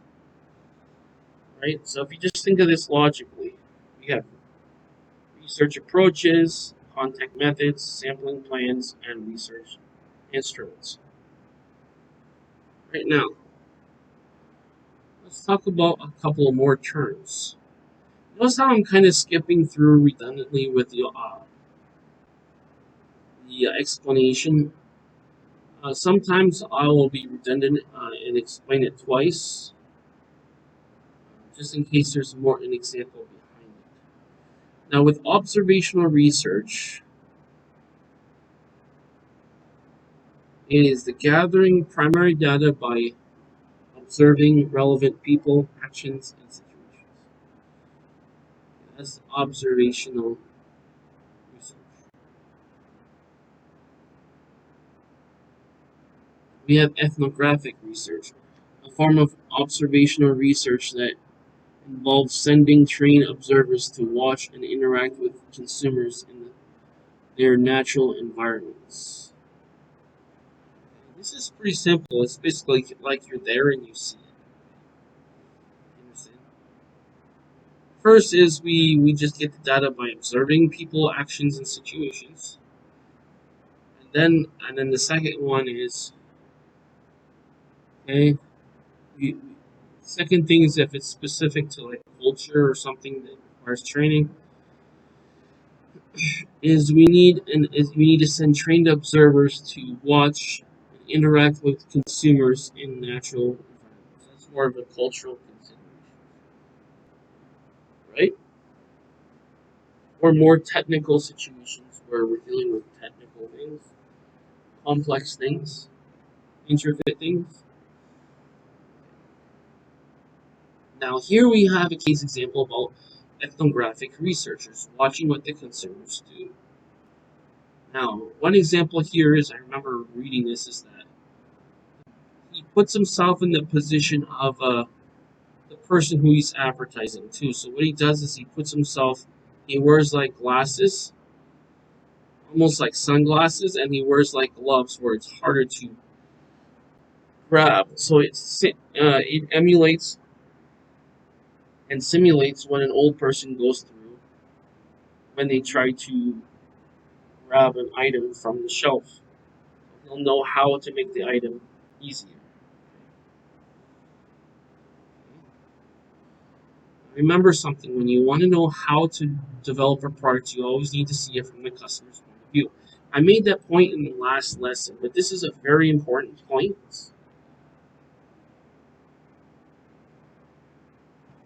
Understanding should always be, excuse me, your understanding should always be from the customer's point of view because you're making it for the customer, not yourself. It's just like programming. When you program something, you make it from the user's point of view, not from the programmer's point of view. Understand? Same kind of thing. Now, let's talk about a couple terms here. Experimental research is basically what he was doing. That's gathering primary data by selecting matched groups of subjects, giving them different treatments, controlling related factors, and checking for differences in group responses. Okay. Now, this is best suited for gathering casual information. Experiments involve selecting matched groups of subjects, giving them different treatments, controlling unrelated factors, and checking for differences in group responses. When we say group responses, we talk about demographical. We talk about, okay, what's a response when I do this with different age groups, and also when we do this in a way that we emulate and simulate what it would feel when they try to, what the experience is when they try to use the products. We also have contact methods. Of course, that's information that's collected by mail, telephone, and personal interview or online. Pretty straightforward, right? Of course, with that one, we have mail questionnaires that can be used to collect large amounts of information at low cost per respondents. Respondents may give more honest answers to more personal questions on mail questionnaires than to an unknown interviewer in person or over the phone. Okay. That's the advantage of it. The idea here was when we look at this, not just what is it, but what's the pluses and minuses. So depending on what we're trying to accomplish, we want to think about our pluses and minuses. However, mail questionnaires are not very flexible. All respondents answer the same questions in a fixed order. Mail surveys usually take longer to complete, and the response rates, the number of people returning completed questionnaires, is often very low. What I would do is I would offer an incentive, and I would put in I would make the question open ended. And instead of saying, what's your favorite one, A, B, C, or D, or whatever, E, I would just say, what's your favorite one? Not A, B, C, D, or E. What's your favorite one? Because if it's not A, B, C, or D, or E, what happens if it's not one of those? Okay, well, that's not going to be valuable. We want to make it open ended so they can actually tell us honestly what it is. Okay. Now it says, even with a good mailing list, it's hard to control whom a particular address file fills out the questionnaire. Well, I guess. Telephone interviewing. Okay, what's the deal with that? What's the pluses and minuses? It's one of the best methods for gathering information quickly and provides greater flexibility than many questionnaires. Let me tell you why. Interviewers can explain difficult situations depending on the answers they receive, skip some questions, or probe on others.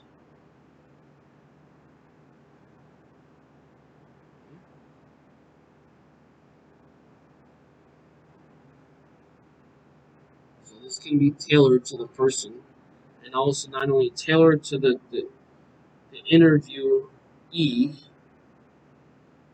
Okay, so the interviewer can tailor the questions to the interviewee. It also can save time as well because maybe you can eliminate certain unnecessary questions. Response rates tend to be higher than mail questionnaires. So that's another advantage. Questionnaires, yeah. And interviewers can ask to speak to respondents with desired characteristics, or even by name.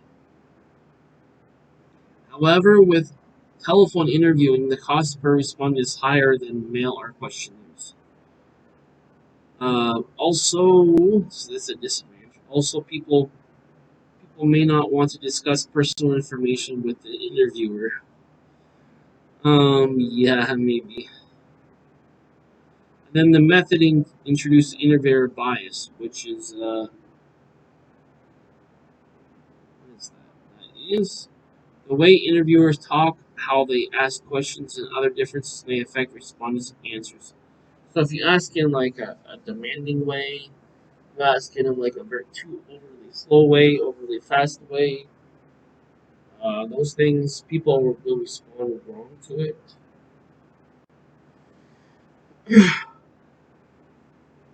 But you basically want you can't completely control that because even if it's a very mechanical thing, some people because the people have different personalities and different experience and tolerances, you can't completely control that. Okay? Because even if it's like an AI program or some sort of like pre-recorded machine program or something, guess what?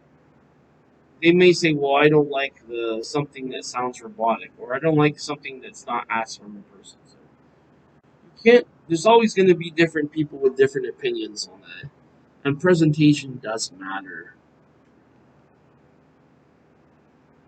And of course, may have what was it? May have people on do not call list, so it's not available. Promotion. You may have potential survey response or increasing hang up on telephone interviewers when talking with them. Okay, so may have less people available because do not call list and promotion harass consumers. We don't want uh, people who had a bad experience with those things. We assume that this is going to get the same experience. That may not be good, and also maybe get hanged up on a lot. So remember that there's pluses and minuses for both ones. I think probably the best option is for something where it's comfortable for the person, they have a benefit to do it, and they're completely honest and accurate about their recollection and their opinion about it in terms and their feeling about the experience with the product or service. Now, so it shows here the ratings of them. You can see. Now, I personally like actually the personal interaction because I can give people incentives to work with me and do it at a comfortable pace, maybe a slower pace if they want, a little bit faster pace. I think the personal one is the best one. Personally, that would be my opinion. And one of the ways to know is to ask yourself if you're the customer, if you're the interviewee, which one would you prefer? So, a little bit more cost in the personal, but it's like anything else. You pay more for something better. If you're going to get better results, you pay more for it. It's fair, right? That's basically what it is. That's why it has the worst cost of it, but you see that everything like the overall performance is better. The only thing that's poor is the control of interviewer effects. That may not be great. Cost, of course, that's like okay. It's gonna cost more. Like personal, it's kind of like your you can have like a web version. Like, well, actually, that's online. Online's not bad. It's similar to personal. Your focus groups. Technically, there's different types of focus groups. You can do a focus group online or in person. Um, yes. Yeah. Cost, you're just gonna have to bear it if you want the information. And control interviewer effects is kind of a gray area, so have to consider that as well. Now, even before I mentioned this, even before I saw this, or we saw this actually, because I haven't looked at this in a while. But anyway, now focus group interviewing is what I think is actually best. If you ask me, as a reviewer of this article, not of this article, but of this chapter, and my experience myself, I think focus group interviewing is the best. Now, group interviewing is personal interviewing that involves inviting 6 to 10 people to gather for a few hours with a trained interviewer to talk about a product, service, organization. The interviewer focuses with the group discussion on important issues. I think this is actually a great business.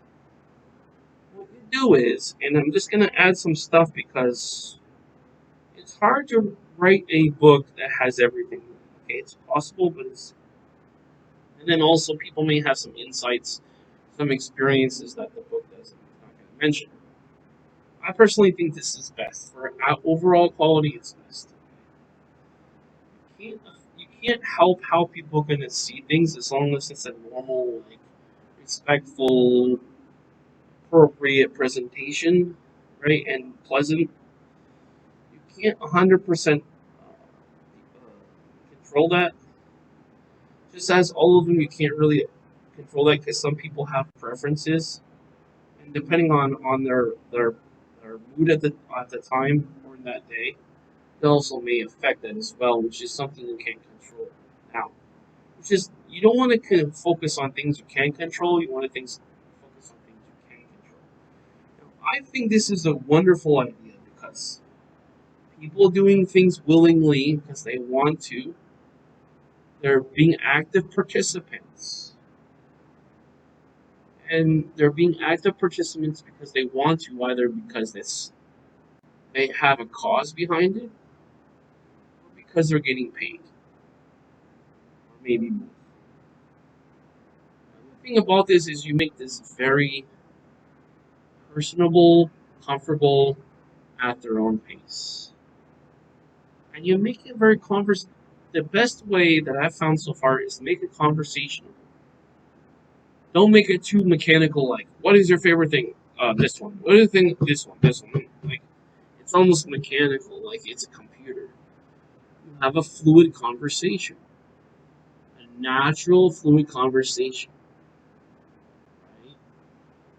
Ask the questions. Give them a moment to think about the answer. Express themselves honestly. What the answer is? And they tell you this is more comfortable. This gives people more uh, chances to explain things in a more detailed way, and a way that they like, and in a way that they can do more of these.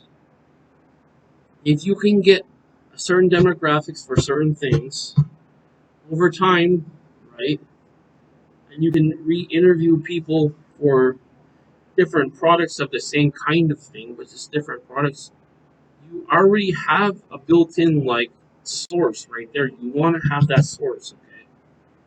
So researchers and marketers watch the focus group discussions from behind a one-way glass or record comments in writing or on video for later study.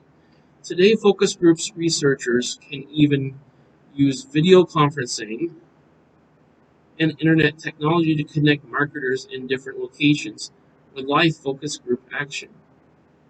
Using camera and two-way sound systems, marketing executives in a far-off boardroom can look in and listen. Remote controls to zoom in on faces and pin in on the focus group at will.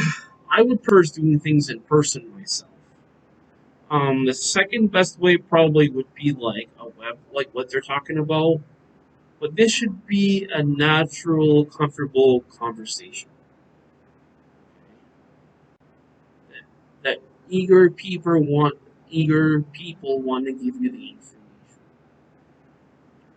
Along with the observational research, focus groups interviewing has become one of the most qualitative marketing research tools for gaining fresh insights into consumer thoughts and feelings. Okay? Just as I said, qualitative. It's the quality of the information, because if you get good information, then you need less of it. Because that quality, it's just like drinking weak coffee or strong coffee. To get the same effect, how many cups of coffee do you need? Well, if with strong coffee, you need one. Weak coffee, you need maybe three or four, right? Like that. Do you really want to drink 3 or 4 cups of coffee? Probably not. However, focus groups studies present some challenges. They usually employ small samples to keep time and costs down. It may be hard to generalize from their results. Moreover, consumers and focus groups are not always open and honest about their real feelings, behavior, and intentions in front of other people. Maybe yes, maybe no. This is kind of like social pressure, peer pressure. Uh, I don't think so much that is possible, yes, but I think the main concern is that there's just less of them for the sampling pool. I think that's what it is, honestly. I don't think it's because of that. It could be possible. It depends on what the group is. A lot of times, if it's different people who don't know each other and they don't have any like uh, influence or any dealings, like they literally don't know. It's like random people, like random races and genders. It's like different parts of the country or whatever. It's like I don't see it so much as a concern that they may not be honest with themselves, because I think if you screen people well enough, you kind of have to like, okay, when you tell them, okay, let's see, just tell me honestly. There's no judgment. Honestly, what is your opinion?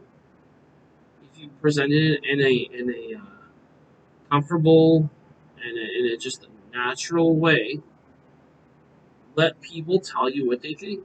People, just like if you drink coffee and someone doesn't like it, right? Like, oh, I didn't like that coffee. That's fine. They're being honest about it, right? That's what you want. You want the constructive criticism. You want people to tell you literally what do they think. So you see what I'm saying? Okay, here we go. Now you could also have people who test out like food and drink. So one example of a company, so I'm kind of adding some of this to this article, which is I'd like to do that because I don't want them to think I'm just reading this verbatim and thinking I'm taking credit, which I specifically said I wasn't in the beginning of the video, and I'm not. Of course, I'm not. Um,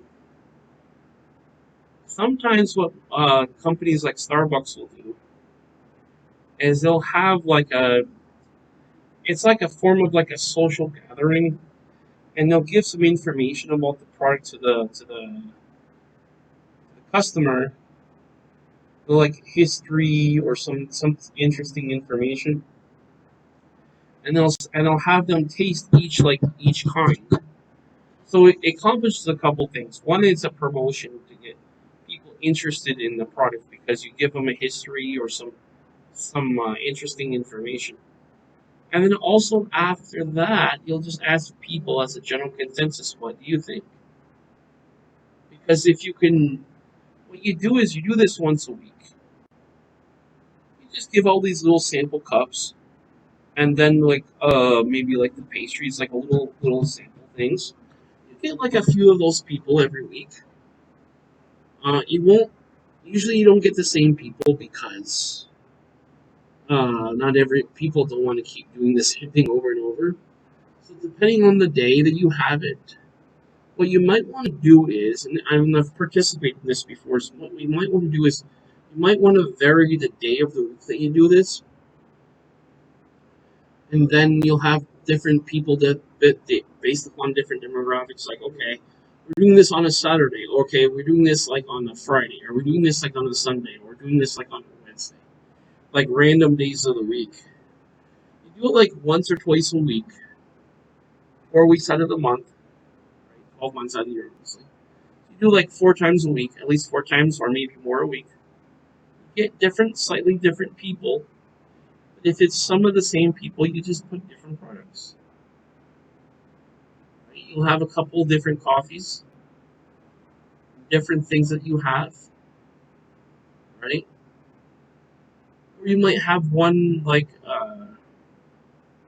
if your main seller, for example, is coffee, we'll try a couple different kinds of coffee, maybe 1 or 2 different types of like sweetness. All right, and then you rotate it. And what you want to do is get a consensus because if you observe people, you can see their reactions. How do they observe? Like, do they observe like they liked it? And then listen intently to what people are saying. Pay attention. Pay attention, observe, and remember. Right? Pay attention. What are the? Just focus on what they're doing. Observe. Look and collect the information of what they're doing. Right? And then you can understand at the end. Okay, are people's reactions good when they eat it, or were they not? What do people say? Do they say, well, this was, did they say they like it? Did they say that there was something off about it? Or what? Take note of those things. Okay, older man, this race, or older, younger woman from this country, or, on this days, this one, or this one. And you just make notes. Find out what people like, what people don't like. If you see consensus that they like this kind of coffee or this kind of sweetening, that's the one you want to feature and sell. See? This information can be collected internally. You can do this internally in your own company. So when they go to the cafe, you can try to do that, or you can hire out a company to do this. It's the same thing. So the slow sip sessions participated and gathered together in a local cafe to sip some coffee or tea or munch on some snacks. The structure was loose, congenial, and helped the woman open up about sharing personal. Uh, okay, yeah, so they can talk about that. They can also talk about like hygiene products, personal shaving, moisturizing stories, a subject that might have been sensitive in a more formal setting. Or you can have something you can say, okay, here we go. We have some good food here. We have some basic like coffee tea with like a little pastry and oh okay. And what you want to get people is you want to get people comfortable. Let them open up to you. You don't want to get people defensive and like, oh, I'm afraid to tell you anything. No. Make people comfortable, and when people are comfortable, suddenly they tell you everything you wanted, literally.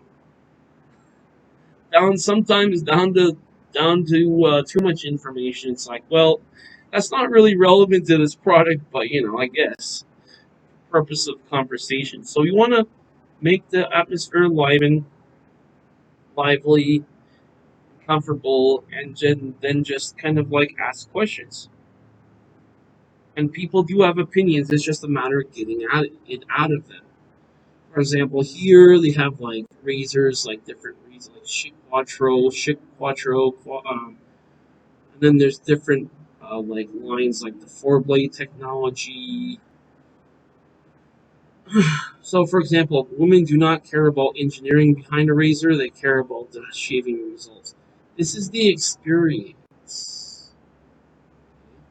It's a difference between features and benefits.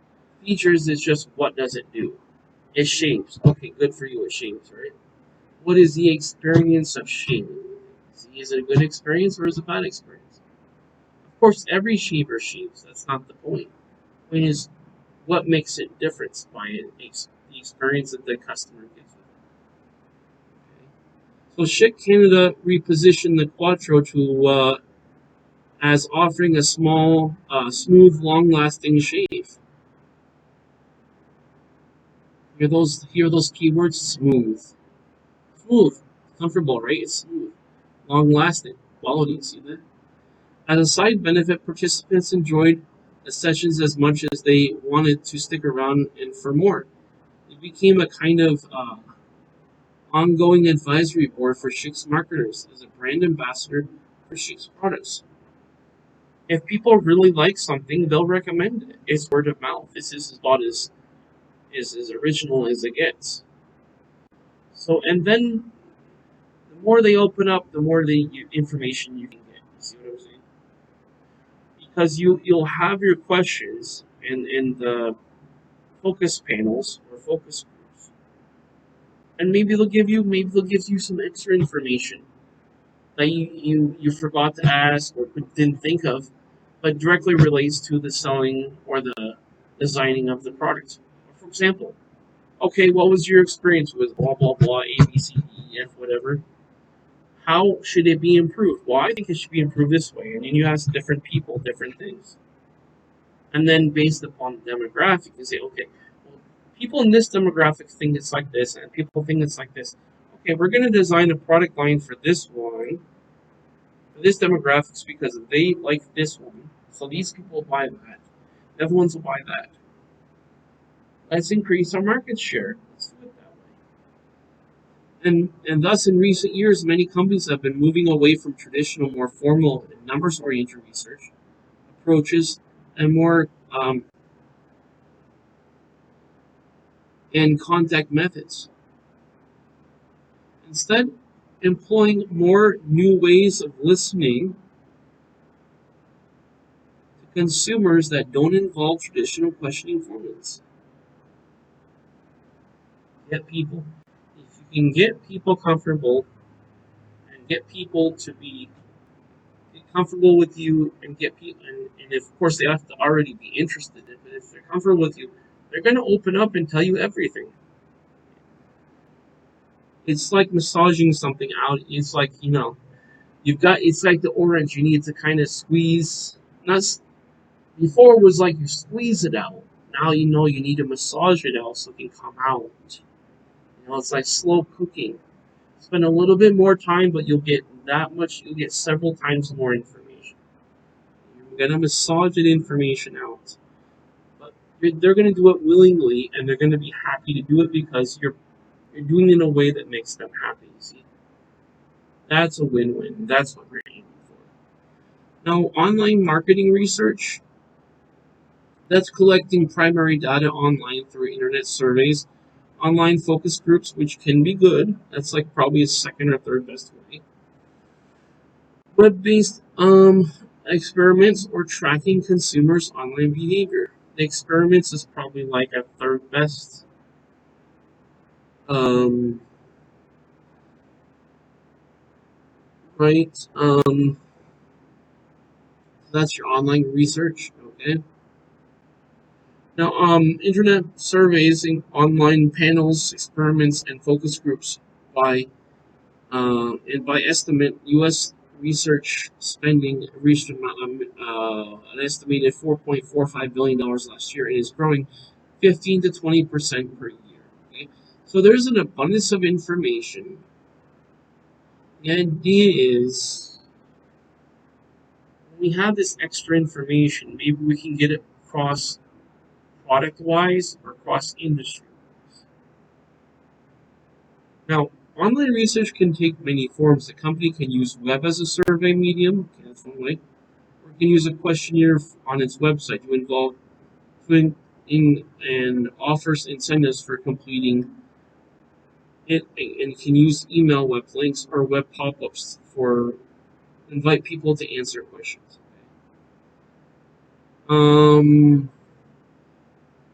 It has its advantages. Okay, so we look at the positive and negatives. It's going to depend on what we're trying to accomplish at the time.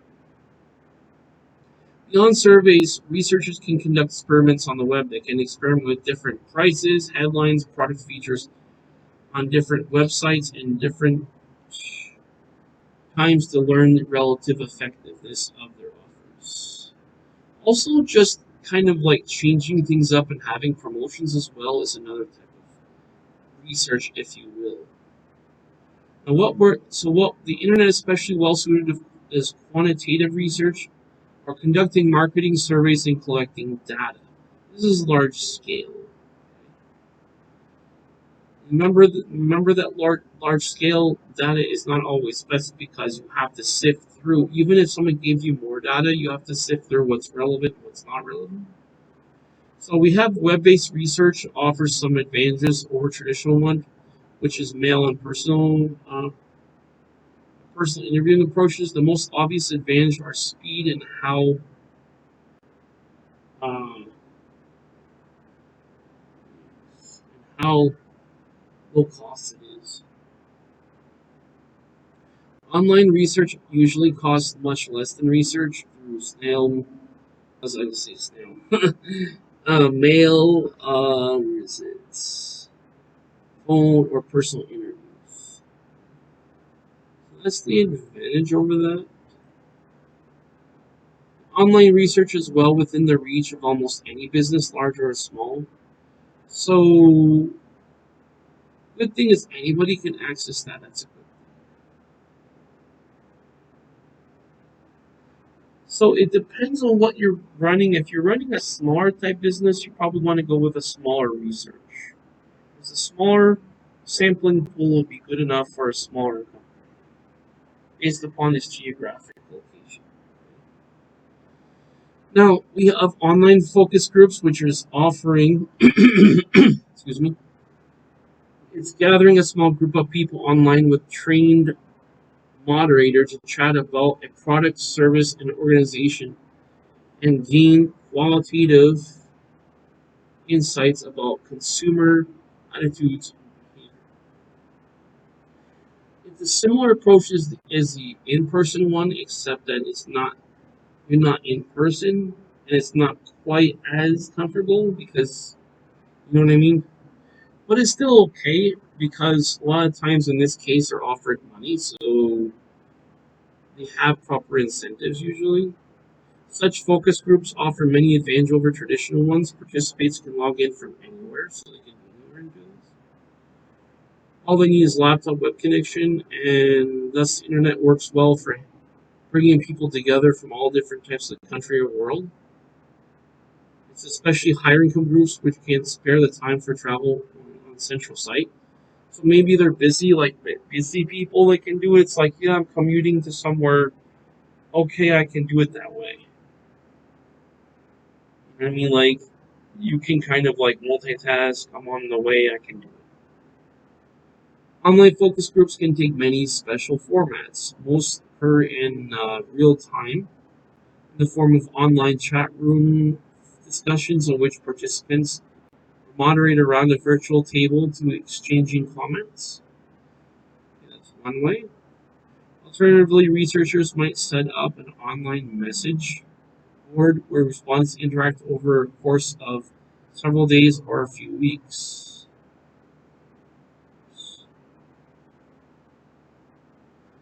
Participants log in daily and focus on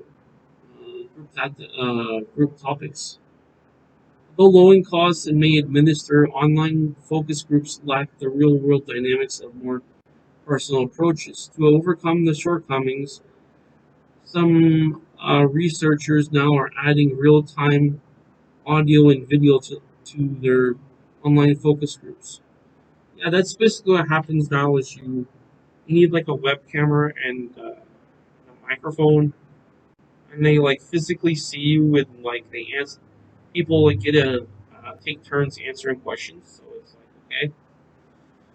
Um, what and of the online ones that they're and it's I think it's anywhere from like $50 to like $500 depending on the survey.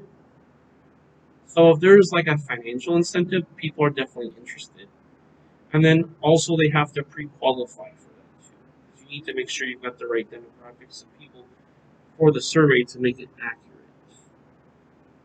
Um, this is also convenient because you can also do that while you're commuting somewhere. Usually they're about an hour long, can be half an hour, can be multiple sessions. I've done where it's a couple times, like an hour each or something. So you can split it up. You can make things flexible. You could set it up however you'd like. Yes, they need a web camera. Participants are recorded using traditional methods, or instead of they can use a web camera, so both their verbal and nonverbal reactions are recorded. So sometimes they're just sent a web camera just in case they don't have one.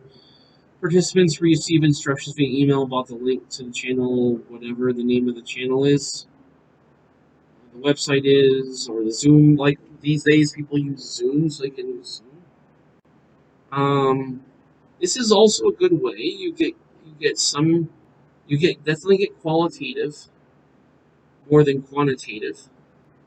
But if you have your demographics right, for example, we want to find everybody who lives in this area of this race, and this race. And you can do like one survey for each. Actually, it'd be best if you did more, if you had the total amount of people, like if you did one survey for each section of the country. That way you have more of a sampling pool, let's say male, female, let's say, and then ages, right? And maybe race, whatever, depends on the product. It's just like, for example, male or female in age. And then let's say income group, something like that, and then you have different parts of the group country. So let's say when you're doing your distribution, you know where to send your product to, where to sell that to, where parts of the country are going to buy more of in your distribution. So you'll know that as well. I'm going to skip through some of this stuff. Now we have a sampling plan, and that's a segment of the population selected for marketing research to represent the population as a whole, which is what I was just talking about. Okay, so the segment is of the population selected for marketing research to represent the population as a whole. Ideally, the sample should be representative of the researcher. So that the researcher can accurately estimate the thoughts and behaviors of the larger population. It's basically like you take the average of that area for that demographics. Okay? The idea is the average. Okay? Could be more, could be less. Designing sample requires three decisions. First, who is to be studied?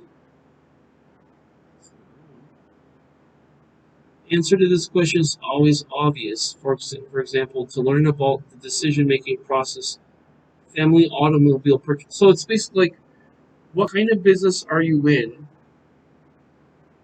find out what information do you need? So let's say I'm in the automobile industry. I want to find people who buy these similar priced vehicles or these kinds of vehicles. You just need to know what industry you're in.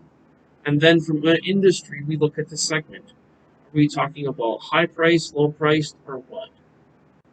So we need both the market and the segment. Or if we wanted to skip that, we go right to the segment. Include both, okay, for the total description. And then we can see based upon our demographics what the niches are. So we can sell this niche, this niche, this niche, like this age group, this age group, this age group, male or female. These are different niches. Let's focus on the segment first.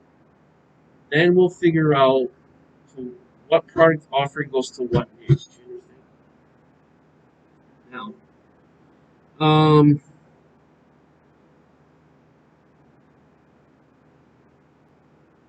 okay. For example, learn about the decision-making process for a family. Okay.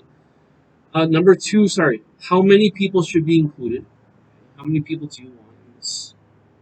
The sample size. Large samples give more reliable results than smaller samples, obviously. However, larger samples usually cost more. It's more necessary to sample the entire target market, even a large portion, to get reliable results. So what we do is we need to focus logically on what product are we trying to produce. What marketing information for what product for the company that they're trying to produce. So it's like, okay, fine, I need information about people who buy trucks. I need information about people who buy SUVs. I need information about people who buy compact cars. I need information about people who buy luxury cars. It's like those segments, you see. And it's like, okay, we have cars, trucks, SUVs. So those are your segments.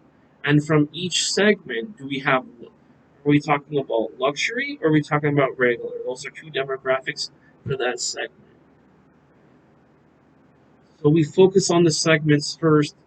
And then once we have the segments, we know, okay, to which, we know what we do for this segment. So we're going to focus on making a particular marketing plan for each segment based upon, for each uh, niche, based upon the segments, the information from the segments. You understand?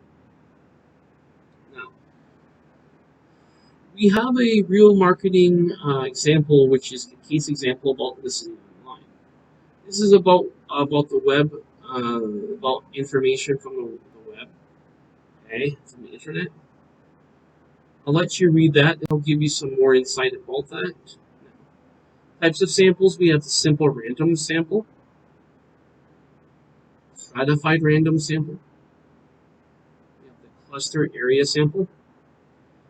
Okay, and the simple random sample is every member of the population known as equal chance of selection. Stratified random sample is the population divided mutually into mutually exclusive groups. For the cluster area sample, it's the population divided into mutually exclusive groups such as blocks. And the researcher draws a sample of the groups to interview.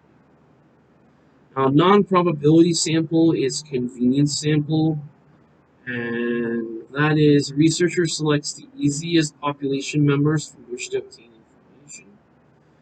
For the judgment sample,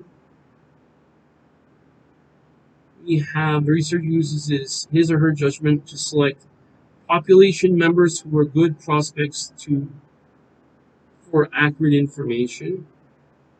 And then also we have a quota sample. We have a quota sample, which is the researcher finds an interviewing. Researcher finds and interviews a prescribed number of people for each of the several categories. So those are the type of samples. Now we have research instruments here. Okay.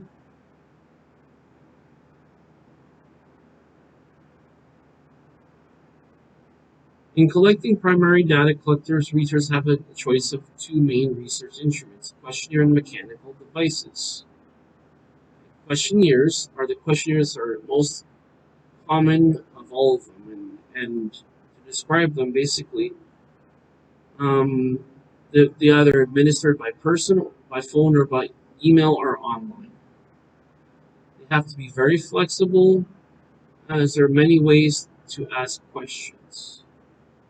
They use closed-end questions, including all the possible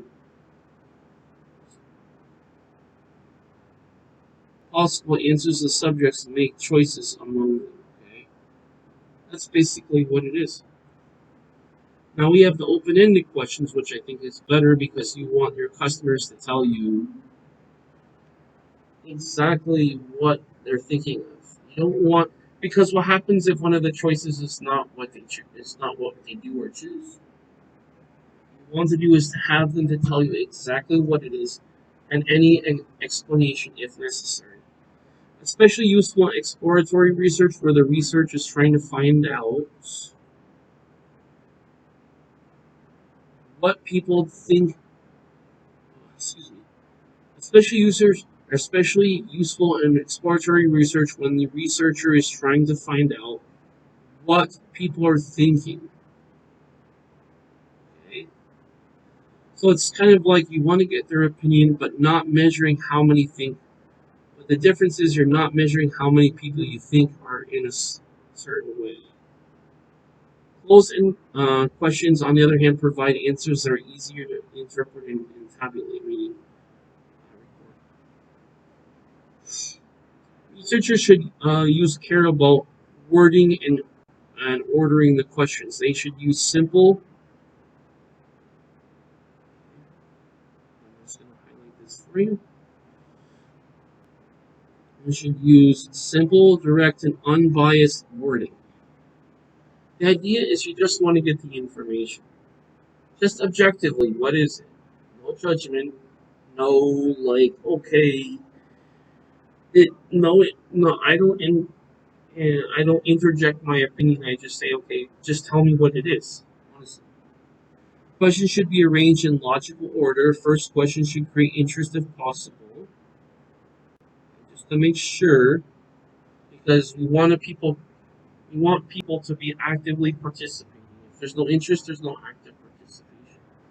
If possible and difficult or personal questions should be last, so that the response don't become defensive. Okay.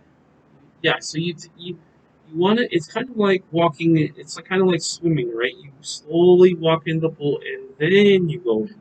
Not you just like boom dive right in. Now mechanical instruments in contrast. So it says although Kushner is the most common research instrument, researchers also use mechanical instruments to monitor consumer behavior. So that's where you get your Nielsen media research. Okay. What they do is they'll randomly select people in certain areas, and they'll say the idea is random is that you don't show any preferential treatment, you don't show any, just objectively random. I know that sounds like a weird combination, but you want to be random because you don't want to have any agenda except for just randomly you want to get the information.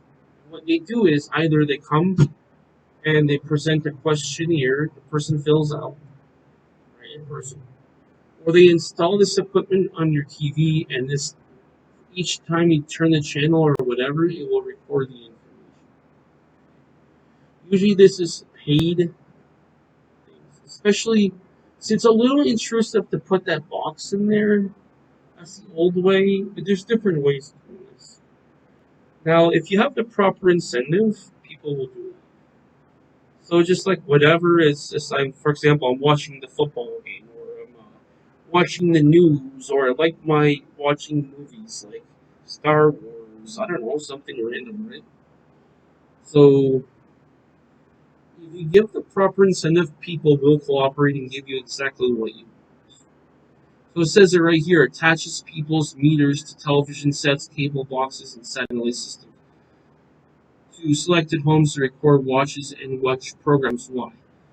They want to see how much time, what channels do you view, how much time do you view it, and what percentage of that market, so of the market, which means like compared to everybody else in that category, how many people are watching this one and for how long and what days. Normally they have they pay people for that, so people are like, okay, sure, whatever, it's just TV. All right. So different companies have different campaigns to do different things. Sometimes they'll give away free stuff in return for their opinion on the products. You'll often see that online on social media channels where it's like this guy, like the newest way of doing this is like for social media channels like YouTube. What they'll do is like, okay, let me find the popular YouTube channels, and then uh, there's two things you could do. Either ask them to promote your product by advertising and putting a good word in for you, or for them to like do a video of a review, like something I'm going to be doing in the future. Like they'll send me a product and I'll honestly review it with the intention to make a product better and give constructive criticism. Right? Just objectively, this is what I this like. Just factually, this is what I think. Okay? So opinions vary, but this objectively, I mean, I keep saying objectively. Factually, this is what I think. Okay? And this is very valuable information because based upon the demographic we're in and based upon the reach of the people, the reach may include, will have a similar demographic in terms of interest, but it will have different other criteria of other demographics inside of a major of a similar interest, like of a topic or activity. Okay. Now, for implementing the research plan, the researcher next puts the marketing researcher plan into action. It involves collecting, processing, and analyzing information. Data collection can be carried out on the company's marketing research staff from outside firms. That is, researchers should watch closely to make sure that the plan is implemented correctly. They must guard against problems with interacting with the respondent, with the quality of participants' response. This is what we're going for. And with the interviewers who makes mistakes or shortcuts. Researchers must also process and analyze the collected data to isolate important information and insights. I like this here. Now, they need to check data for accuracy and completeness and code for its analysis. Okay, this is what they need to do. And then after that, they're going to tabulate the results and complete the statistical measures. Let's talk about interpreting and recording the findings. Market researchers now interpret the findings, draw conclusions, and report them to management. Now, the researcher should not try to overwhelm managers with numbers and fancy statistical techniques. Rather, the researcher should present important findings and insights that are useful in the major decisions of the management. However, interpretation should not be left only to researchers. They are often experts in research design and statistics, and marketing managers know more about the problem and decision that should be made. The best research means little if the manager blindly accepts faulty interpretations from the researcher. Similarly, managers may be biased. They might tend to accept research results that show that they're expected and reject those they do not expect and hope for many cases. Findings, and interpreted in different ways. Discussions between researchers and managers will help point in the best interpretations. Thus, managers and researchers should work together closely with interpreting research results. Both share responsibility for research process and resulting decisions. The idea is we take the information together and we're going to interpret it by saying, okay, what does this information mean in relation to or in context to what we're trying to do? And they discuss their findings, they discuss what they think it means. The idea is to get an overall understanding of what this information is, as in its significance and how it can be used for a marketing campaign. Now, for analyzing and using marketing information, let's see if we're almost there. Okay, here we go. Information gathered in internal databases and through competitive marketing intelligence and marketing research usually requires additional analysis. Managers need to help applying the information and customer and market insights will improve their marketing decisions. This help may include advanced statistical analysis and learn more about relationships of a set of data. In information analysis might involve the application of analytical models, and that will help marketers make better decisions. Basically, we need a systematic way that we can copy, which is modeling. We need to copy and display a way, show a way that we can take the information in, understand it, come to a conclusion about what its quality is, etc. Once the information has been processed out and analyzed, it must be made available to the right decision makers at the right time. Okay, and it says in the following section, we'll look deeper into analyzing the marketing information. Now, we have one more thing, which is customer relationship management. That's our CRM software. You might you might know or heard of the CRM software. So basically, the question of how to best analyze individual customer data presents special problems. Most companies are awash in information and of their customers. In fact, companies capture information of every customer launch points. These touch points include customer purchases, forecast contacts, and support calls, web visits, satisfaction surveys, credit and payment interactions, and research studies. Every contact between customer and company. So that's kind of a list there. Unfortunately, information is scattered widely across the organization. It is buried deep in the separate databases and records in the different customer departments.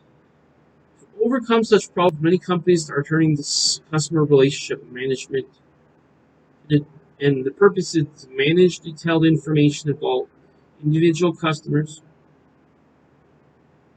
and successfully manage customer touch points and maximize customer loyalty. Basically, you're going to use software to manage to collect and I guess or tabulate and manage, which is recording and managing the information. That way, you can further understand how to market and how to create maximum value for the customer. So a little bit of history about it. It's been out since the 2000s. $7.8 billion. I believe it says last year. That looks like 2011. Last year, as in the year before this was published. This was published in 2012. It's now 2023. I believe CRM is still used, so obviously it's successful. I told you it's software, sophisticated software analytical tool that integrates customer information from all sources, analyze it in depth, and apply the results to build stronger customer relationships. So, now, CRM integrates everything in the company's sales, service, marketing teams know about individual customers, provide 360-degree view of customer relationships, so they look at the full picture. CRM analysts develop data warehouses and sophisticated data mining techniques to unearth riches hidden in customer data. So there's other things in the data that are valuable. So a data warehouse is a company-wide electronic database. Finally, detailed customer information that needs to be sifted through for gems. It's basically for valuable things.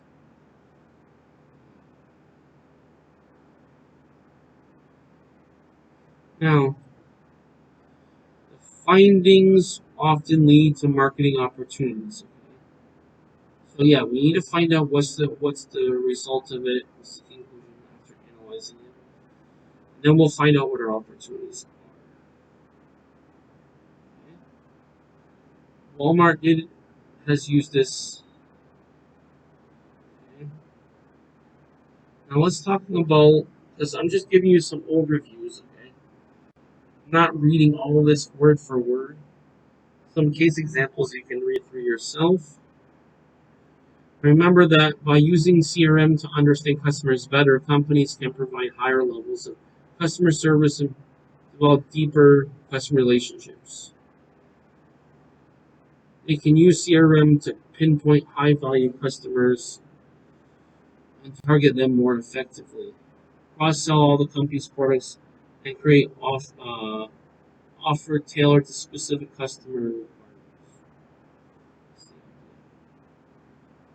Now, we need to distribute and use the marketing information in the right way. Marketing information has no value until it's gained customer insights and made better marketing decisions. Remember, that's always the goal that we're talking about this chapter. The marketing information system must take the information readily available to managers and others who need it. Okay?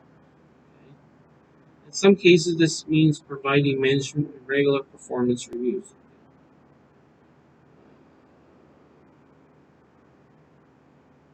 Okay, regular performance, sorry, not reviews, reports, intelligence updates and reports on the results of the research studies. Making marketing manager may also need non-routine formation for special situations and on-the-spot decisions. For example, a sales manager would have trouble with a large customer. They want a summary on the account's sales and profitability over the past year. Excuse me. All right. Why? Because I'm going to keep hammering the point. Profitable customer relationships. You understand? And it goes on to say, or a retail store manager who has run out of best-selling product, they want to know the current inventory levels of the chain other stores. These days, therefore, information distribution involves entering information into databases and making available a timely, user-friendly way. So what they do as this one way that they do this, CRM also uses something for warehouse management called just-in-time. What it means is that it's able to track when the inventory and when something needs to be shipped. So retail stores do that. They say, okay, this is how much was bought, this is how much we need to buy. And also based upon patterns and software such as that, they'll know how much and when something should be shipped to warehouses, stores, so it'll be shipped out for fulfillment. Okay? So it's a little bit, it's something like it's not the same thing, but sometimes depending on what you're doing exactly with the CRM, sometimes it can intersect where both departments like warehouse management and marketing can work together. Just like, for example, you have like marketing and finance, marketing and MIS for sure, which is the IT department. Remember, they have the cross-functional departments where each department works together to best serve the overall mission of the company or the overall goal. Many firms use a company intranet and internal CRM systems to facilitate the process. The internal information systems provide ready access to search information, customer account information, reports, and work documents, contact information for employees and other stockholders. See, because we need the finance, we need to know how it's performing, what's the return. Oh, and also later in the book, they're going to talk about ROI, which is an acronym standing for return on investment.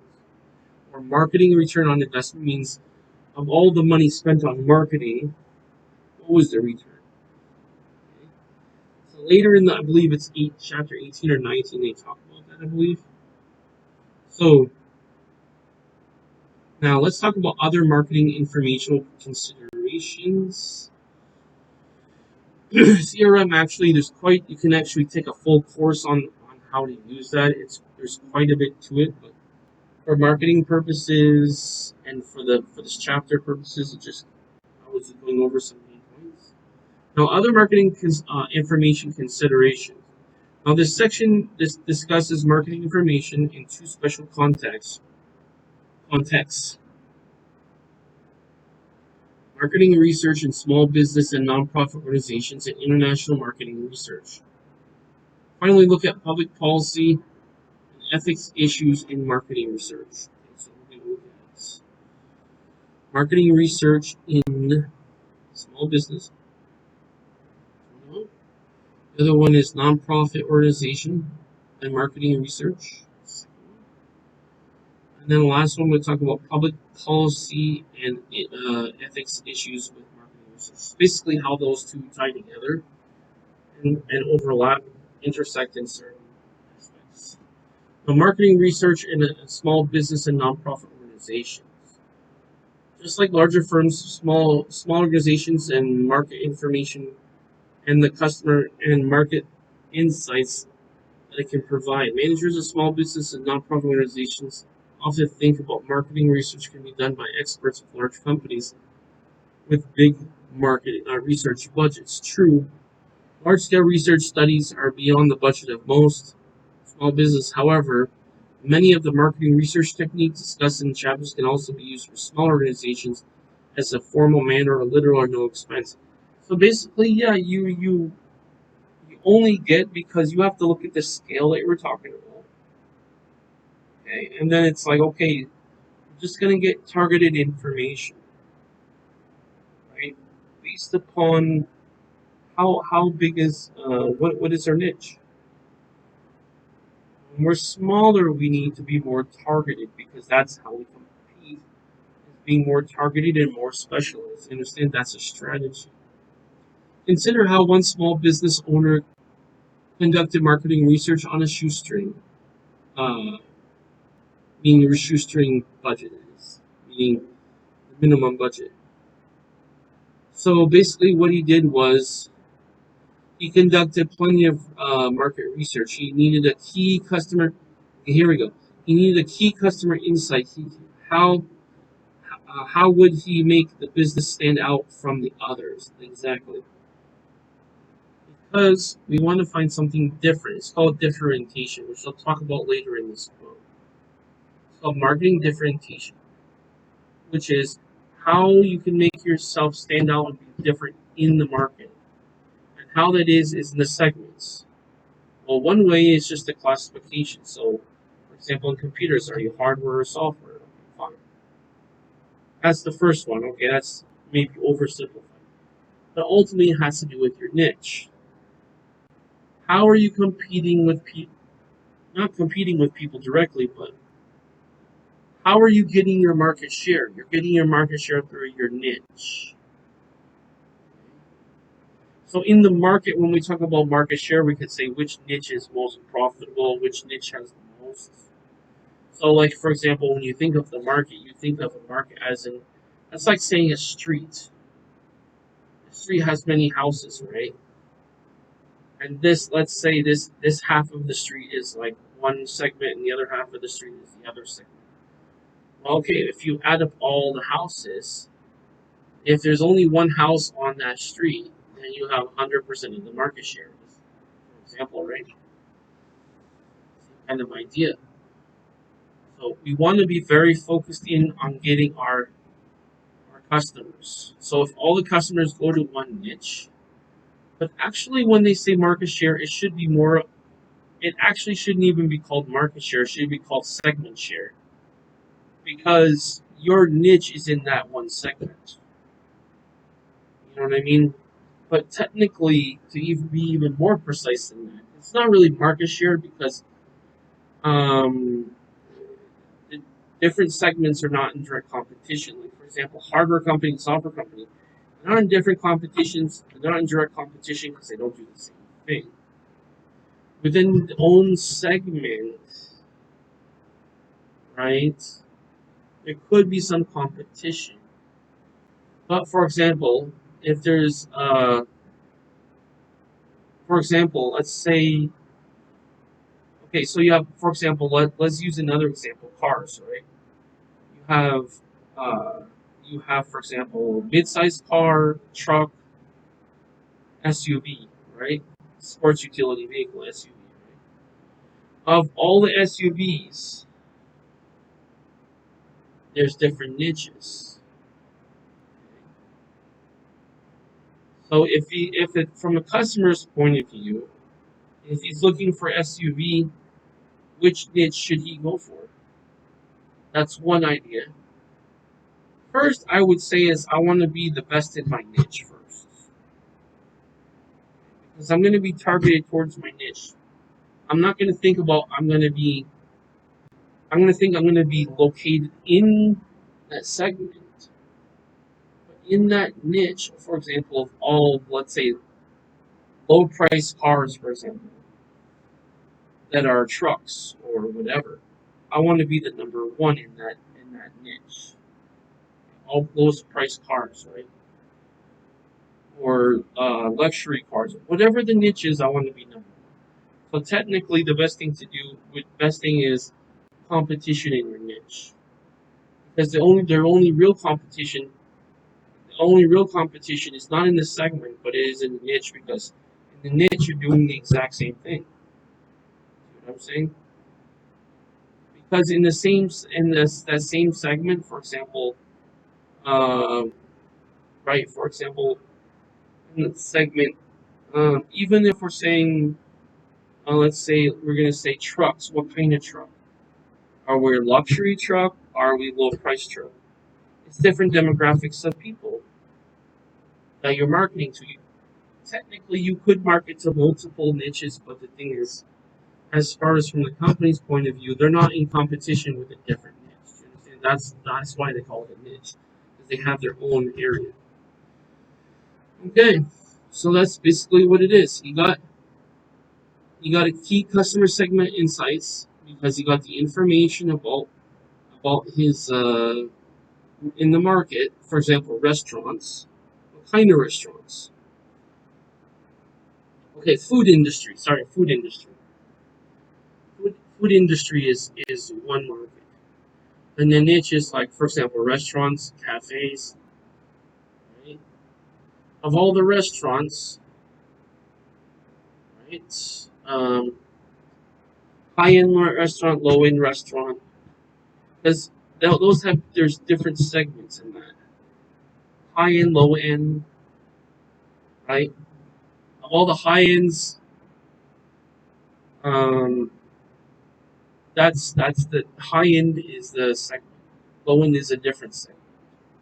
And middle, let's say middle one's a different segment. So he needs to find out what segment he's going to be in, where his is going to be his specialty, and then be his competition. You see, among the competition, technically, is where the market share is. If you want to use the term market share, I more accurate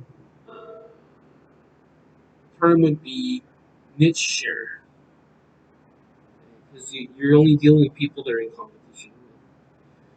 With his research complete, Burley opened up Bibbin Stucker's a high-end cleaner position in high-quality service and convenience. It featured a Bent-like drive-through with a curbside delivery. He had a computerized barcode system and other customer cleaning preferences and tracked clothes all the way through the cleaning process. So what he did was he got his information. He got the information about his niche, right? What niche he's going to be in. He got all the information about the market itself, decided which segment he's going to be in. Okay, I'm gonna be in this segment. Okay, what is going to be my specialty? It's going to be this specialty. Then what he did is he got all his got he figured out the information, figured out what he needs to know for his niche. He got his equipment, and then he implemented the strategy of how he's going to compete in this niche. Okay? Now, small businesses and not-for-profit organizations obtain good marketing and insights through observation and informal surveys through small, convenient samples. Remember we talked about that? Now, also many associations, local media, and government agencies provide special help to small organizations. For example, the U.S. Small Business Administration offers dozens of free publications and a website and give advice to topics ranging from starting, financing, expanding a small business, to ordering business cards. Okay, so we have other excellent web resources for small business include the Census Bureau, is it Bureau for Economic Analysis, and also a small business can collect a considerable amounts of information with a very little cost online. They can scour competitor and customer websites and use internet search engine research specific companies and issues. So You do your market research. That's what you want to do. Before you open that business, you need to do your market research. A lot of people don't do that because they think, well, people want this, I'm just going to open it. They haven't done their marketing plan. They may have set up like a very simplistic business plan, okay, at best, with an organizational structure, which is very simplistic too, which is okay if you're small and new, that's okay. But what I think what's often overlooked is the marketing plan because they haven't done their market research. They need to check. They need to check their. They need to check what's in demand, right? What's hot? What are the hot segments? Which one are most prosperous segments in terms of aggregate income and trends? Then they need to find out what segment he would be best in based upon his strengths and opportunities, and at the same time coming up with a strategy to address his weaknesses he might have and his threats from his competition. Now, in summary, secondary data collection, observation, survey, and experiments can all be effectively used by small organizations with small budgets. However, these informal research methods are complex and less costly. Are less complex and less costly. They still need to be conducted with care. Managers must think about carefully about the objectives. They need to think carefully about the objectives of the research, formulate questions in advance, and recognize the biases around smaller samples. And okay, and also consider that less skilled researchers and conduct research systematically, I mean, in an organized way. In a sense. Now we have international marketing research. This is for international markets. International marketing research has grown tremendously over the past decade. International researchers follow the same step as domestic researchers, from defining research problems, developing a research plan, interpreting and reporting the results. This is what needs to be done before you open a business. A lot of people don't consider this, but this is true. However, these researchers face more and different problems, whereas domestic researchers deal with homogeneous markets with a single country. International researchers deal with diverse markets with different countries. These markets often vary greatly in their levels of economic development, culture, and customs and buying patterns. Now, the idea with this is, before they even talk about this now, you can see with international markets we have more countries we can sell to. So that's called expanding your market, okay? Now you got to consider something. This is going to be explained later in the book. Is that each market has something what's called barriers to entry. So basically, it means that there's different considerations and different limitations and considerations that have to be accounted for when you consider about selling it in another country, opening a business in another country.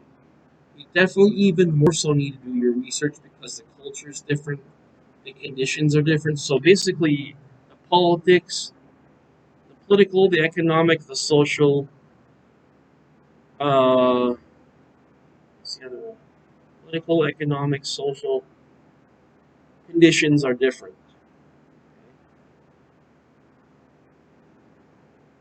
Oh, and political, economic, social, and cultural conditions are different. And of course, in political, legal, economic, social conditions are different.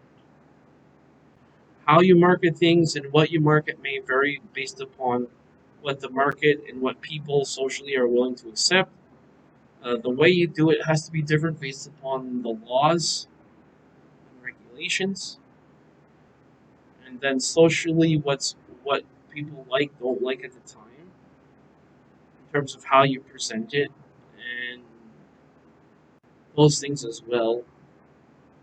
Also, the value sets are also different. For example, here's one example: McDonald's would not be served well. It would not behoove them to sell beef in India because that's considered a cow is considered sacred and it would be insulting. And you also have to consider your marketing messages in terms of how what messages you have, in terms of slogans, in terms of and also in terms of how direct you are with people and uh, certain words, how they translate into other languages. Now, as we talk about cultural differences vary from country to country to cause additional problems for international researchers. When you do those are basically accepted habits, common habits of a culture. If you have certain culture that goes contrary to what they have, it might be considered offensive. So there's probably something you want to do. Also, you have to deal with it possibly a different language, and even if it's the same language, it may be a different dialect, or they may have different slang words that may intersect. For example, let's say in real estate in England, they don't call something an apartment; they call it a flat. You understand? So they have different terminology. You also have to learn different terminology for different countries, even if it's the same language. You have cultural, you have the culture, the language, you have the economic condition, and that has to do with the product offering and the pricing. So if the economy is bad, we have to focus more on value to justify price, or add some more value-added things. Maybe start off our strategy may have to be different. We start off with promotional things and loss leaders, where you give up something, you offer something that's actually at a loss to get people in the store to buy more things that actually have higher profit margins, and also we want long term build up profitable and loyal customer and company relationships. And also, of course, we need to look at supply chains as well as far as scarcity is concerned. Because of the scarcity of goods, secondary data and international researchers may most collect their own primary data. So we have the scarcity of certain resources and scarcity of certain data based upon what's available there. We also need to consider the public policy and ethics. This will be the laws and what's considered the correct way of behaving in business. Most marketing research benefits both the sponsoring company and the consumers. Through marketing research, companies gain insights into consumers' needs, resulting in more satisfying products and services with stronger customer relationships. This is the point. However, misuse of marketing research can also harm or annoy consumers. Two major policies or ethical issues resulting in research or intrusive on consumer privacy and misuse of research findings. Okay, so there's laws about that. That's called uh, customer privacy, consumer privacy. Certain parts of the world are stricter than others. Like EU is quite strict. US, I believe, and I'm not sure about Canada, is quite strict.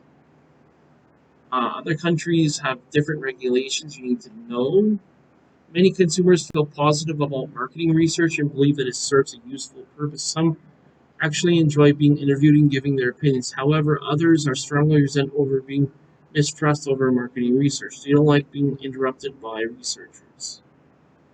They worry that marketing is building up huge databases full of personal information about consumers, or they fear researchers might use sophisticated techniques to probe our deeper feelings, peek over our shoulders as we shop or eavesdrop on our conversations, and even use the knowledge to manipulate our buying. These are many. There are no easy answers when it comes to marketing research for privacy. For example, uh, is it a good or bad thing that marketers track or analyze consumers? Web clicks and target ads are individ- to individuals based upon browsing and social networking behavior.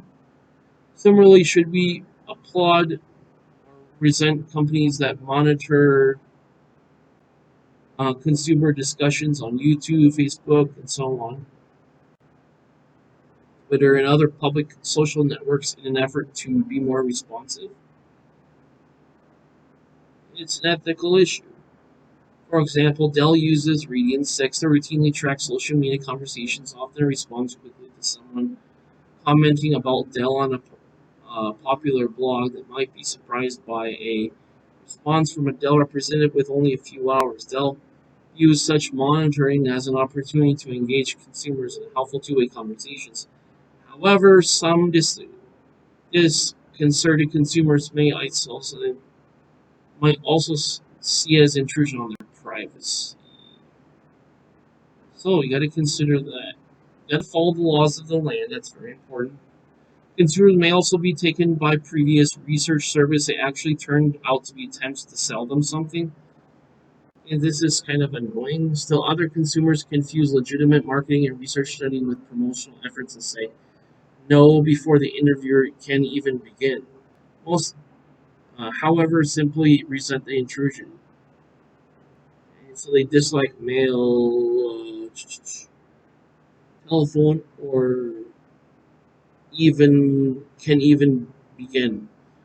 Most, however, simply resent the intrusion. They dislike mail, telephone, or web surveys that are too long or too personal and interrupt what's to inconvenience time. This is very common for people, especially business. I would say business people, but busy people. And you definitely don't want it during like a time that you want alone time or like family time, like a dinner time or something like that. You don't want to be interrupted, bothered. Increasing customer resentment has become a major problem for marketing research industries, leading to larger survey response, leading to lower response rates in recent years. Okay. Just as companies face the challenge of unearthing valuable but potentially sensitive customer data, while also maintaining consumer trust. Consumers wrestle with the trade-offs between personalization and privacy. So that's the concern.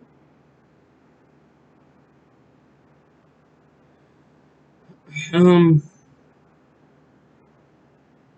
yeah, that's definitely the challenge. I think the way see what you want to do is you want to get people who understand how people think and what's the best approach. So maybe just to give my opinion, probably a consultant from that area who knows the market, who knows the culture, who knows the laws, etc. Or maybe if you need to hire just a one-time, one-off, like like one time for like the laws, and then somebody gets you information, or somebody will just tell you the best way of presenting it.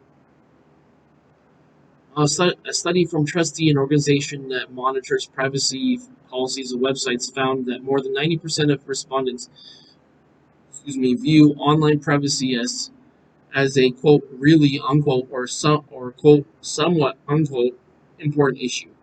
More than 75% agree with the statement. The internet is not well regulated, and naive users can easily be taken advantage of. And 66% of Americans do not want marketers to track their online behavior and tailor advertisements for interests. So it's no surprise that they're now less than willing to reveal personal information on websites. It's understandable.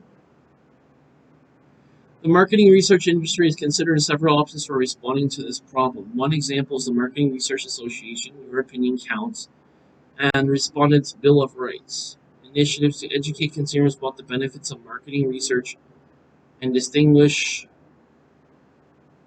it from the telephone selling and database building. I think that's an important point to note because you want to make yourself different, so you don't associate yourself as the people that they find as a nuisance or a problem. And the industry also has considered adopting broad standards, perhaps from the International Chamber of Commerce's International Code of Marketing and Social Research Practice. The code outlines researchers' responsibilities to respondents to the general public. For example, it says that researchers should make their names and addresses available to participants. It also Bans companies from representing activities such as the database compilation, sales, and promotional pitches as research. Most major companies, including IBM, Facebook, Citigroup, American Express, and Microsoft, have now approached the Chief Privacy Officer (CPO), her job is to safeguard the privacy of consumers who do business with the company. IBM CPO claims that her job requires, quote, multidisciplinary thinking and attitude, unquote. She needs to get all the company departments, from technology, legal, and accounting, to marketing, communications, working together to safeguard customer privacy. This is a team effort, so of course, I think this is a good initiative if it really is sincere and if it really is what it appears to be. This is actually good. Also, probably as an insurance policy or to protect itself from lawsuits, because you say, well, I've in due diligence, I actually tried to do this, but unfortunately, whatever is that they're doing this in good faith. In the end, researchers provide value in exchange for information. Customers will gladly provide it. This is what I was saying in the beginning. You need to provide, if you think of yourself just as that person, um, why would you give up this information? People need incentives. Find out what the incentive the person wants and provide it if you can provide it. Now, for example, Amazon.com customers do not mind if the firm builds a database of products they buy as a way to provide future product recommendations. This saves time and provides value. Similarly, BizRate users gladly com- complete surveys reading online sellers' sites because they view the overall ratings of others when taking purchase decisions. The best approach for researchers is to ask only for the information if they need. Information they need. Use it as responsibly to provide customer value and avoid sharing information with the customers without the customer's permission, which I think is probably the law anyway.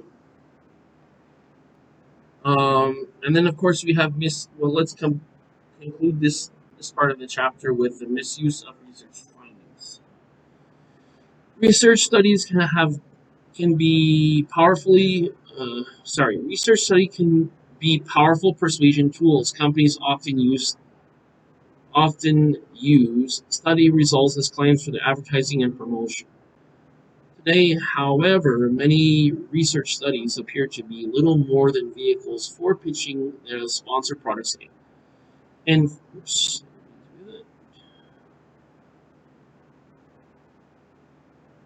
in fact, some cases, the research surveys appear to have been designed to just produce the intended effect. Few advertisers openly rig the research designs or blatantly misrepresent the findings. Most abuses tend to be more subtle. Based on a scientific study, Kellogg Company recently proclaimed in ads and on packaging on Frosted Mini Wheats that the cereal was, quote, clinically shown to improve kids' attentiveness nearly 20%, unquote. When challenged by the Federal Trade Commission, however, the claims turned out to be a substantial stretch from the study results. Fine print in the bottom of the box revealed the following. Based upon independent clinical research, kids who ate at Kellogg's Frosted Mini Wheats excuse me,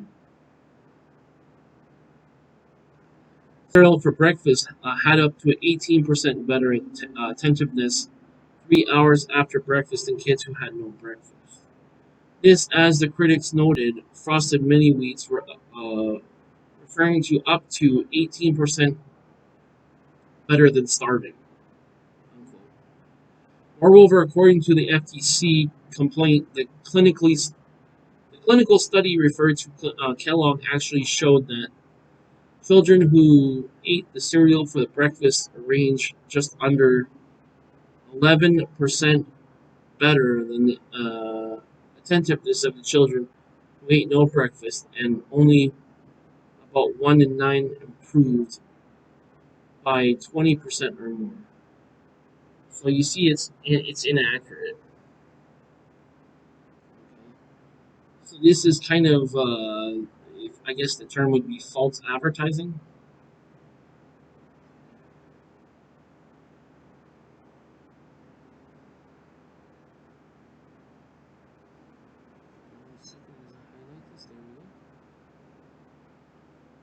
Okay.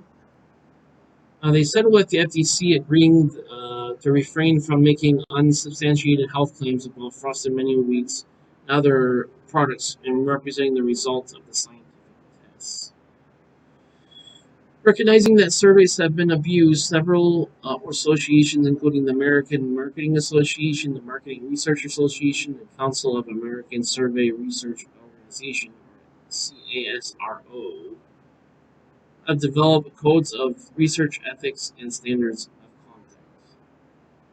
conduct. Sorry. Yes. For example, CASRO Code of Standards of Ethics, Code of Standards of Ethics for Survey outlines researcher responsibilities for respondents, including confidentiality, privacy, and evidence of harassment.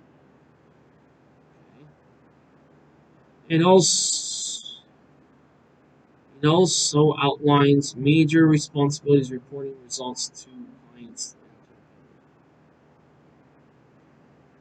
In the end, however, unethical, inappropriate actions are simply cannot be simply regulated away. Each company must accept responsibility for policing the conduct and reporting its own marketing research produce, in this case, actually protect consumers' interests. Okay. Now, before we finish, I'd like to just give you a review of the objectives for you to double check. You want to let you know. Remember, we had 5 objectives that we were trying to meet during the chapter. Number 1 was the importance of information in gaining insights about the marketplace and consumers.